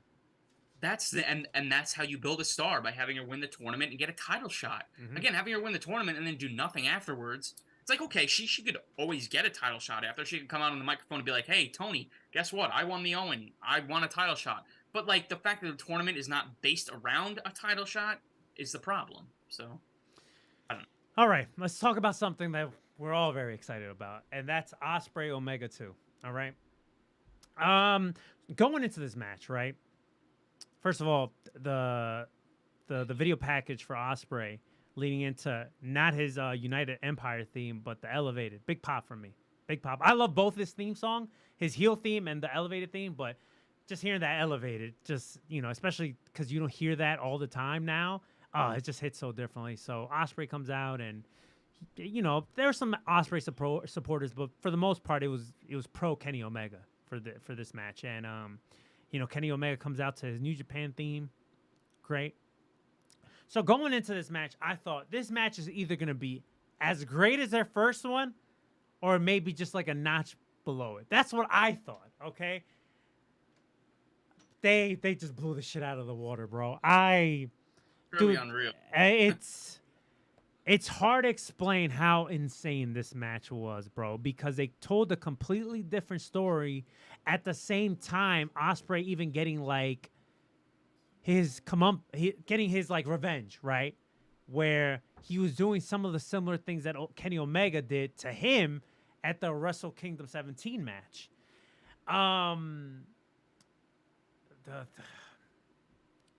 I watched this match like 3 times this week, bro. That's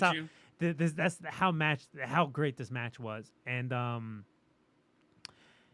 the only thing I didn't dislike, which I thought was gonna be like, man, why are you doing this? And I still wasn't a fan of it, but I was like, the second Don Callis return, which I hated that Don Callis got kicked out and then he still made his return and the referee didn't do nothing about it. I hated that. I hated that 1000%. And I thought, watching that, I'm like, this is the reason why, at the time, I was like, and this is the reason why I still favored the Wrestle Kingdom 17 match. But then the final minutes of the match was like, okay, never mind. I take that, you know, it didn't hurt it at all. It didn't hurt at all. But dude, the last couple of minutes in that match with Ospreay hitting the one-winged angel and fucking Omega kicking out at 1, and then the Tiger Driver 91. Fuck, bro. Oh, dude, there were so many moments in this match where it's like, how are these two even alive still? And you know what? I remember us saying the same thing during the Wrestle Kingdom 17 match. Yeah. This match was just fantastic. At this point, this is my match of the year. And the Wrestle Kingdom 17 match is number 2. Okay? Ain't nothing touching those 2 matches, all right? And there's been fantastic matches all year and all across the board. But this match, it's like, how do you follow that? Despite the injury that happens in the main event, there was no way of following this match. I'm sorry, it wasn't. There was no way of following this match. A la Hogan Rock from WrestleMania 17 in Toronto. A la WrestleMania 25 with Shawn Michaels and Taker. There was no way of following this match. There was no way. Yeah. They put those other 2 matches with all those guys in a really, really bad spot. The tag match, the whatever it was, the 6-man tag, and then Okada and Bryan. They put them in a really bad spot after this. I mean, you just knew this was going to be a great match, an absolute banger. I didn't expect it to be better than Wrestle Kingdom. I didn't think so either, to be quite honest. God, I mean, you know, these two just worked so well together, and I love how they wrestled such a different match, man. It was like the Wrestle Kingdom one was more about the wrestling. This one was more of a war where they just beat the shit out of each other, all bloodied and battered, and Ospreay putting Kenny through the freaking announce desk, that I don't even know what you want to call it, but his head literally smashing right into that. And, you know, like, you could tell, you know, when they smash their head into something, they put their arms down, whatever, so their head doesn't actually go into it. But Kenny's was actually, like, smashing right into the freaking thing on the announce desk. And it was, like, obviously Will's revenge for Kenny putting him through the table. Mm-hmm. I just love the callbacks there. And, I mean, yeah, just super brutal. The Don Callis stuff was awful. I just did not need that in there. Me too. But Callis, I thought when he gave him the screwdriver and Ospreay used it, I thought that was it. Yeah, me too. And I was about to bury the shit out of that because you do not have Ospreay win like that. You just don't. And I'm glad that they didn't have that as the finish. I'm glad, you know, ended up being the way it did. Yeah, I mean, going back to what you said before, how are these guys even still alive? I say this after every single big Kenny Omega match. It's because even you go back to his Okada matches years ago, I was like, how is this dude even standing? How is this dude able to stand after the match? I mean, this dude is just, like, indestructible. And same with his matches with Ospreay so far, too. It's just been unbelievable. I mean, yeah, Ospreay, obviously, one of the best, if not the best wrestler in the world.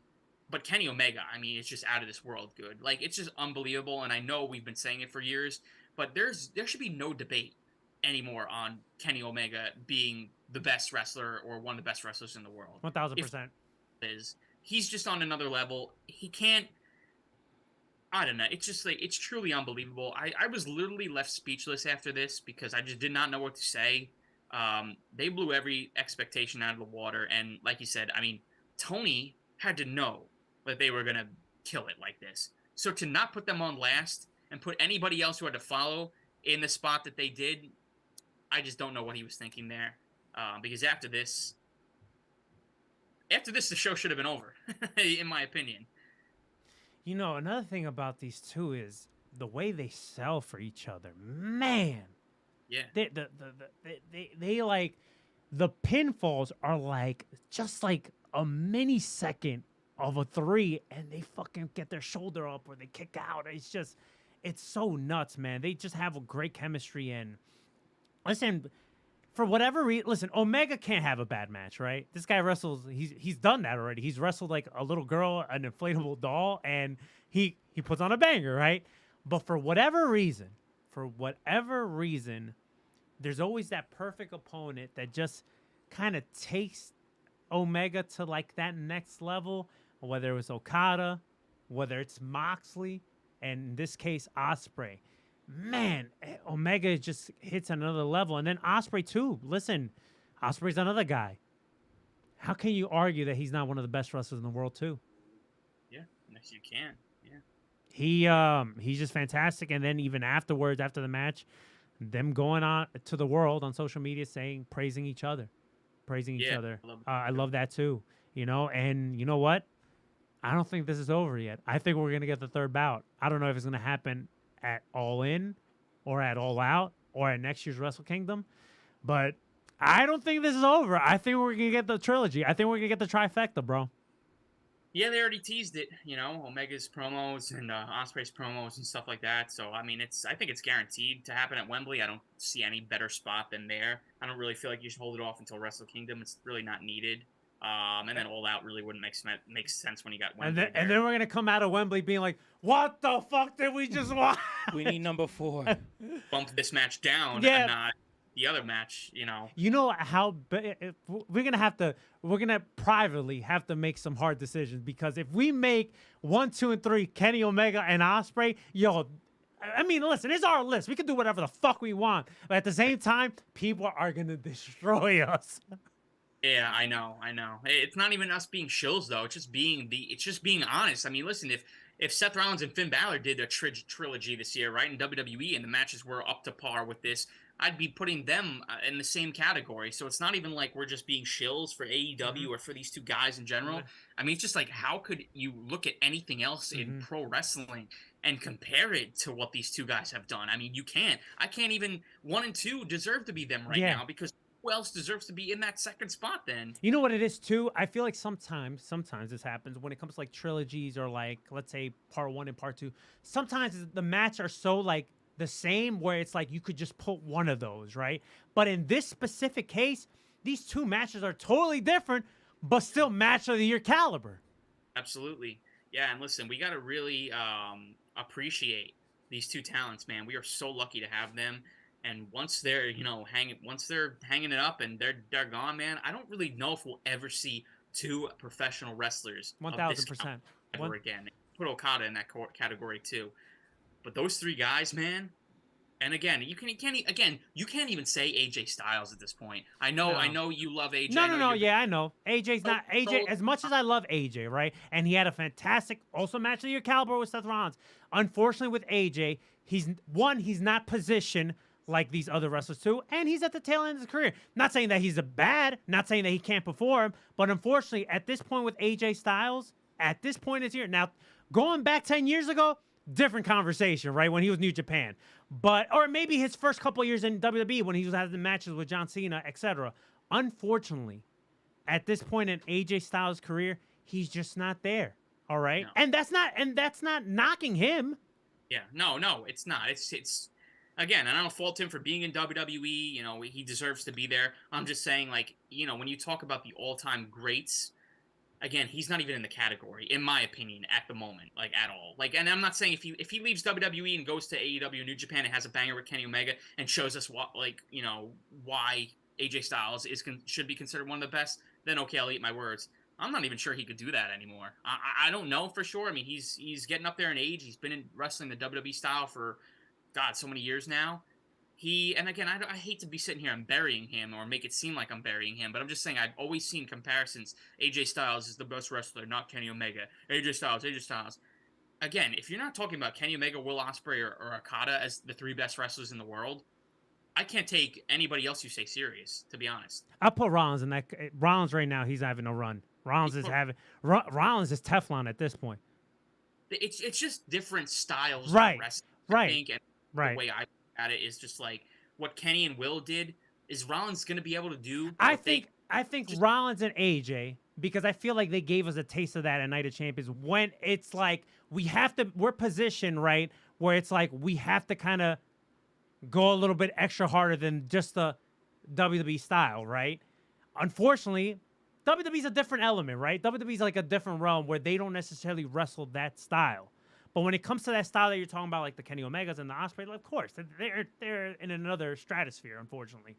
And that's not that's not a knock on Rollins or AJ. That is not a knock on them. Off seeming like that because I brought it up, but I'm just my point being is that they're in a different stratosphere. Like that match is just on a different level than probably anything else you'll see in any other company in the world. I mean, it's just facts. The match was fantastic, and I do think we're gonna get the third match. And you know what's I mentioned this to you offline before we started hitting record or whatever, and I'll say it now. If I'm New Japan, I'm offering Ospreay because I think they're gonna negotiate for like a new deal soon, right? Because I think it wraps up at the end of this year. And Will Ospreay has gone on record saying he wants to stick to New Japan. He's confident that he's gonna work out another deal in New Japan. This is coming from Ospreay, right? If I'm New Japan, I'm giving him everything, all right, including that man deserves a real world title run, bro. He needs a run with the title, bro. He really does, man. Make him the guy of your promotion, bro, because he deserves it, man. He really does. Absolutely, 100%. He absolutely deserves it. I know he had that short run, got cut short to injury, but I think he deserves a better one, and I think he deserves a G1 win. Yep. I think this year would be the perfect timing for that. Yep. You know, and get that Wrestle Kingdom main event, and yeah, man. I mean, I don't see Ospreay going anywhere else. Like you said, he said he's going to stick around New Japan. So yeah, give him the bag, make him the face of the company, and the next Kenny Omega. Because, and again, it's not a knock on Kenny Omega either, but like Kenny Omega was the guy, and then he left for AEW, right? If you make Will Ospreay the guy, I don't think he's going to leave. I think he's very loyal. He doesn't want to leave. Not going to WWE. I mean, never say never. I just can't see that ever happening. So he's going to be flying that New Japan flag, I feel like, for as long as he's still an active wrestler. Also, in one way or another. Also, with New Japan having working relations with AEW and also Impact, right? Like, well, Ospreay has gone on record. Listen, the match with Mike Bailey is going to happen. So he could go to Impact and you could have a cross promotion there. He could also go to AEW, continue having matches. Like, listen, we still haven't gotten him and Bryan. Like that we haven't gotten that match. There's other wrestlers that we would like to see Ospreay have in AEW. So with those working relationships, you could have all those dream matches happen. They're not even considered dream matches. They're just matches that we want at this point, right? That we know could happen, right? But New Japan needs to give him everything. That's the guy you give everything to. They'd be stupid not to. Sting, Darby Allin, Naito versus Jericho, Sammy Guevara, and Minoru Suzuki. I had to go back and watch this match because after Ospreay and Omega, I was not even paying attention to this match whatsoever. Could really? Even the fans in attendance were deflated. They were just like, "What? What's going on here?" You know what I'm saying? The match was fine though. You know, I want to talk about Sting just briefly here. Listen, Sting, he does not have to be doing the stuff that he's doing right now, especially this past Dynamite where he took that table bump. Like, the man could have died, but he still somehow got up and finished the match. And you know what? Even Sting at his age, right? Taking all these insane bumps and shit, you know what? I'll be the one to say it. Even though he shouldn't be doing it, and I'm scared for his life, he doesn't really look bad. He doesn't. Listen, he looks better than what Taker was doing in his last couple of years. So if Sting's just giving it his all because he know he's gonna wrap it up soon, why the hell not, man? It's his decision. You know, am I scared for him? Yes. But you know what? He doesn't look bad doing it. Is he gassed sometimes? Yes. But he doesn't look terrible like Taker did. I'll tell you that much. Yeah. When he does hang it up, it's not like he's going to be hanging it up a shell of his former self. Like, he's absolutely killing it. Yeah, I mean, I'm sure all these spots that he does, all these crazy things, you know, jumping through tables, I'm sure it's all his idea. Right. And he wants to do it, you know, and of course Tony can tell him no, but I mean, come on, at this stage in his career, I guess he just figures let him just go out and do whatever he wants to do. And luckily he didn't get seriously injured. I thought the man broke his legs after that table spot. I was like, dude, that's it. Sting's not getting up. The man got up, finished the match, hit a Scorpion Deathlock on Jericho, and guess what? He wasn't like lazy, bending down. No. He hit it perfectly with no problem. Yeah. Yeah, the table spot, the tables were a little too far. They should have been a little closer. Would have looked cleaner. I know he said, I think after Dynamite, that he had to get his lip figured out. I mean, he busted open lip, whatever, from that. But yeah, you know, Sting's just doing what the hell he wants. And I don't know when he's going to hang it up. It's probably going to be soon. But, you know, let's just enjoy it for what we have for now, instead of bitching and moaning that he shouldn't be doing this stuff. He's doing it. He's surviving. He's fine. So let's just enjoy it. Yeah, and like I said, he looks better than Taker was looking in the last 10 years of his wrestling career. So there you go. All right, main event, Bryan Danielson, Okada. Let's start with the beginning. The entrance. Jesus Christ. Chills. Instant chills for me. Just seeing how happy he was. The crowd's reaction. Singing the final countdown. Great. Fantastic stuff. You can see how generally happy Bryan was too, man. Especially because he's playing heel, but he couldn't help it. He couldn't help it. Okada came out, also fantastic ovation. You know, it's unfortunate because I think the reason why this match didn't live up to expectations was because of the injury, you know, and also the positioning of it. You know, it's a mixed bag. It's a mixed bag of kind of like Ospreay and Omega stole the show and just kind of took the energy out of the audience. And then also, unfortunately, Bryan broke his arm. I don't know if it was like a fracture or broken arm. I'm not sure. I think first it was reported that it was going to be a fracture, that it was a possible fracture. And then looking into it, it seems like it's a broken arm. So I don't know. Rumor was like it was a 6 to 8 week recovery. Now it might be pushed longer. He's going to miss War Games Blood and Guts, which is unfortunate too. So it's a mess. The whole thing's a mess. But I don't think this match was bad. I think this match was a little bit of a letdown because I think the fans expected a little bit more. But the good thing is, I think we're gonna get a sequel. I do believe we're gonna get another Okada and Bryan too, and hopefully it happens at the Tokyo Dome. That's my speculation. It'll happen at Wrestle Kingdom, but who's to say? What's your thoughts? Yeah, I mean, I guess it all depends now on the injury, but I do think one way or another we're gonna get a second match. I mean, I think we have to. Yeah, you know, tough spot after Omega and Ospreay, and then also too, you know, it's tough being the main event sometimes because you know, like AEW pay-per-views usually have a hard out at, well, besides one, they usually end at midnight, right? They usually have a hard out at midnight, so you could tell, you know, the match started, I think it was like 11:27, 11:26, whatever, you know, Eastern time, and you just know, like, when it's approaching 11:50, 11:55, you just know when it's going to end, right? I think they could have benefited from having a little bit, a couple more minutes here. Cut a match. Get Sonata and Jungle Boy out of here. Right. That's my problem. Going back to AEW pay-per-views, they're too long. You didn't have to have some of the matches that were on these shows. You just didn't need it. I mean, okay, yeah, they're not going to put Sting and Jericho on the pre-show, but you know what? I mean, like, if you put them on the pre-show, people are gonna watch because they want to see it. That match at 6-man tag with Naito could have been on the pre-show.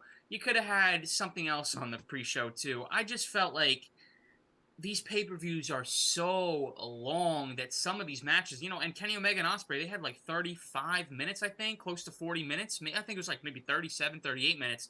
They had time. That's why the match was so good. I think Okada and Bryan was only like 26 minutes or something like that. If I'm not mistaken. 27:40. Yeah. And that's long, okay? Like you look at that and you're like, oh, that's a long match. Hot take. They should have gave Ospreay and Omega an hour. Let's be honest here. They should have given him an hour. Yeah. I just feel like Brian O'Connor needed more time. Nah, the match I agree. was okay. Not what I was expecting. Very disappointed. Very underwhelmed. I mean, I was a shock finish. Did not expect Brian to tap Okada out. But the pay-per-view goes off the air and you just feel, like you just feel very meh.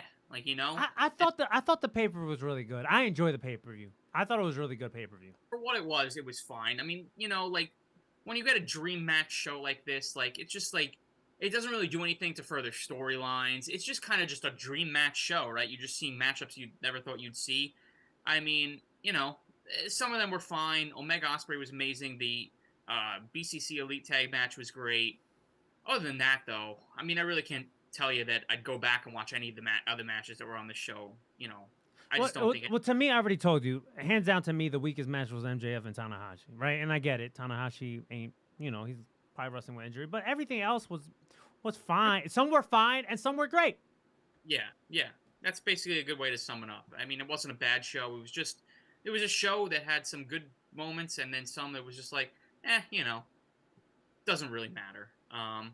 But all in all, another successful Forbidden Door. I think this is what Forbidden Door show should have been. Obviously, I know last year with the injuries and stuff, but This is they redeemed themselves, and now the New Japan guys disappear for a little bit, and then they come back next June for Forbidden Door 2. Well, okay, so let's wrap up with this, and we're about to wrap up. But All In.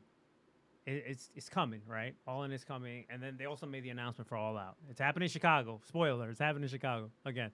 I'm not complaining because I'll be there. But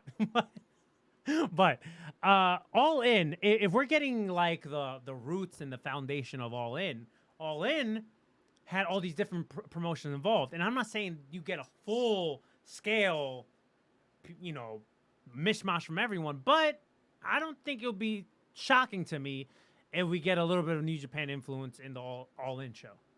Yeah, I could definitely see it. I think, Ospreay for sure. But yeah, you want to bring Okada back in. You want to bring Zack Sabre Jr. back in. I wouldn't hate that at all. I think they should mainly focus on AEW because, that's an AEW show.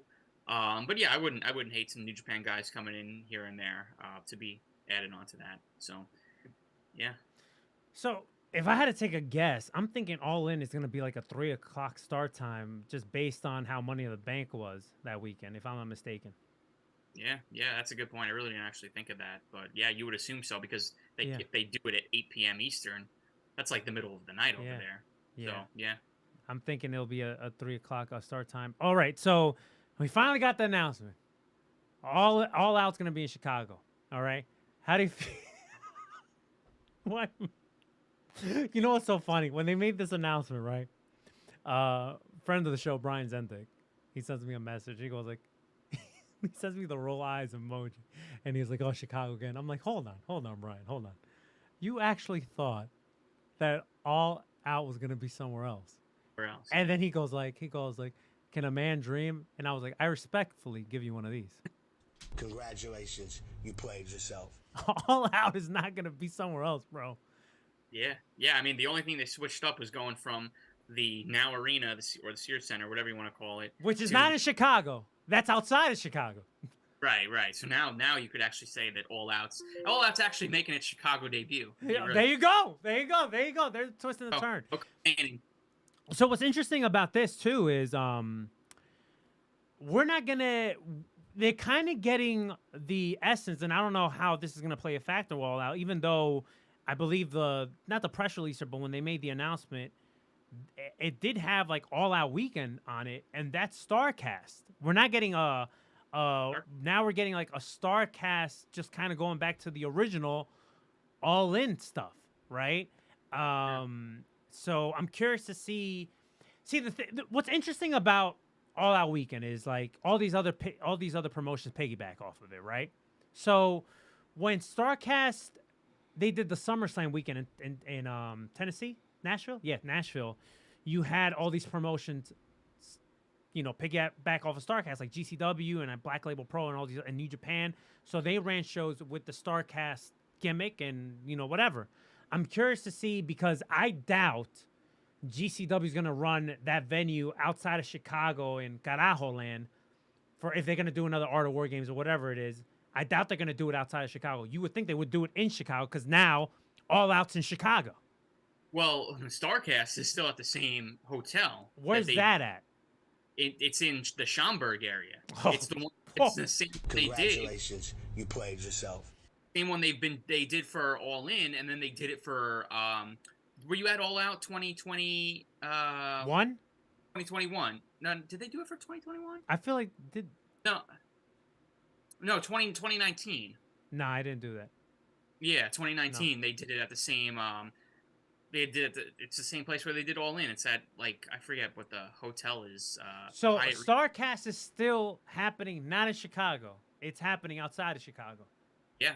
I don't know. I'm thinking WWE's going to do that same building that they ran last year and year prior. Oh joy, oh joy. I'm wondering too if they run that Saturday too, because Collision. Collision, yeah. So do they want to go head to head with that? I don't know. GCW is a diehard fan base. I'm sure those fans will still want to go to GCW versus Collision, but Brett, do us a favor. Don't go against Collision. Do it on Friday. Give me Art of War Games Friday. Give it to me Friday. Right, yeah, because there's no Rampage live on Friday, so. But nobody watches Rampage anyway. So. Yeah, nobody cares anyway. Yeah. Brett Lauderdale, if you're listening to this show, or if you're watching this on Facebook Live or YouTube, do Art of War Games on Friday night. Not makes them sense, not Saturday. Don't do it Saturday. Don't do it Saturday. Yeah, don't head to head, man. Come on. Man, we'll see what they fucking do there. All right, bro. That's it, man. We covered a lot, man. We covered Money in the Bank, and we covered Forbidden Door, and I don't think there's anything else that we need to cover. Those were the two headlines of this fucking week.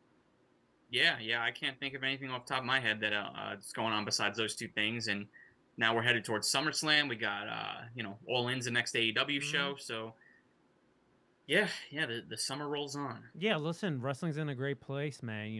WWE successfully doing the UK stuff, and now AEW's gonna get a crack at it in August. I think if you're a wrestling fan, whatever promotion that you follow, whatever, I don't think you should complain, because there's a lot of great shit out there. Fucking this past weekend too, I think Impact had a great tour in Australia as well. So all around, whatever you like or whatever you watch, there's an option for you.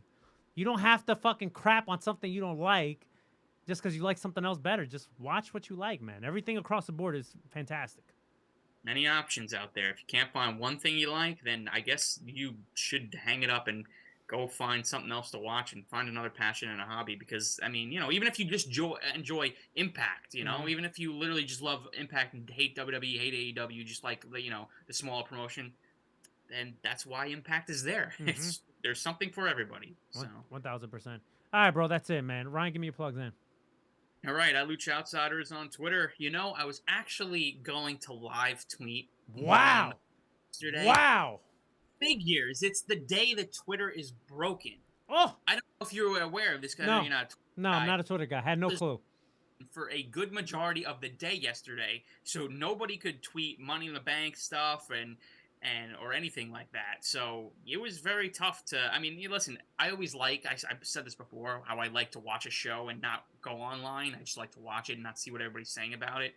So it was okay for me, but I know a lot of people were having heart attacks over here because they couldn't go on Twitter during a wrestling show.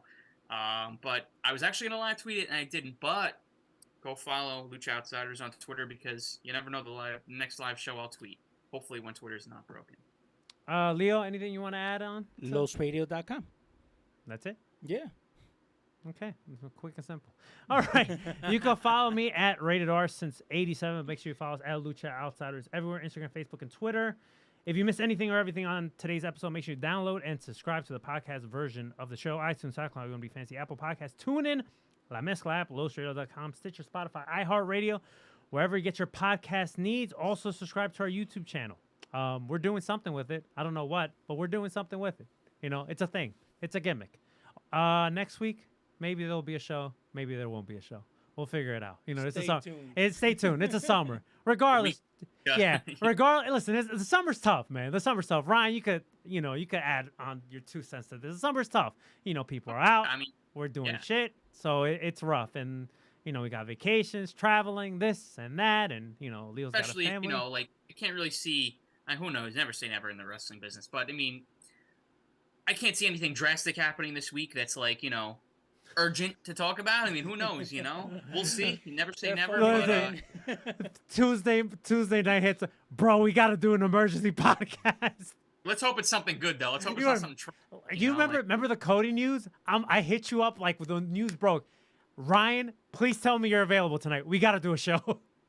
Yeah. Emergency pod, maybe? Who knows? I actually don't mind those. But, you know, when we do like emergency pod, because it's just like, holy shit, we got to talk about it. We got to talk about it now. They're worth it. Yeah, they're worth it. You know. Yeah. All right, but Not like Rampage.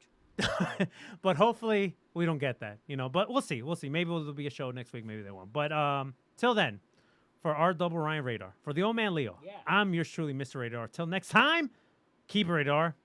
It stays too sweet. Goodbye. And good night.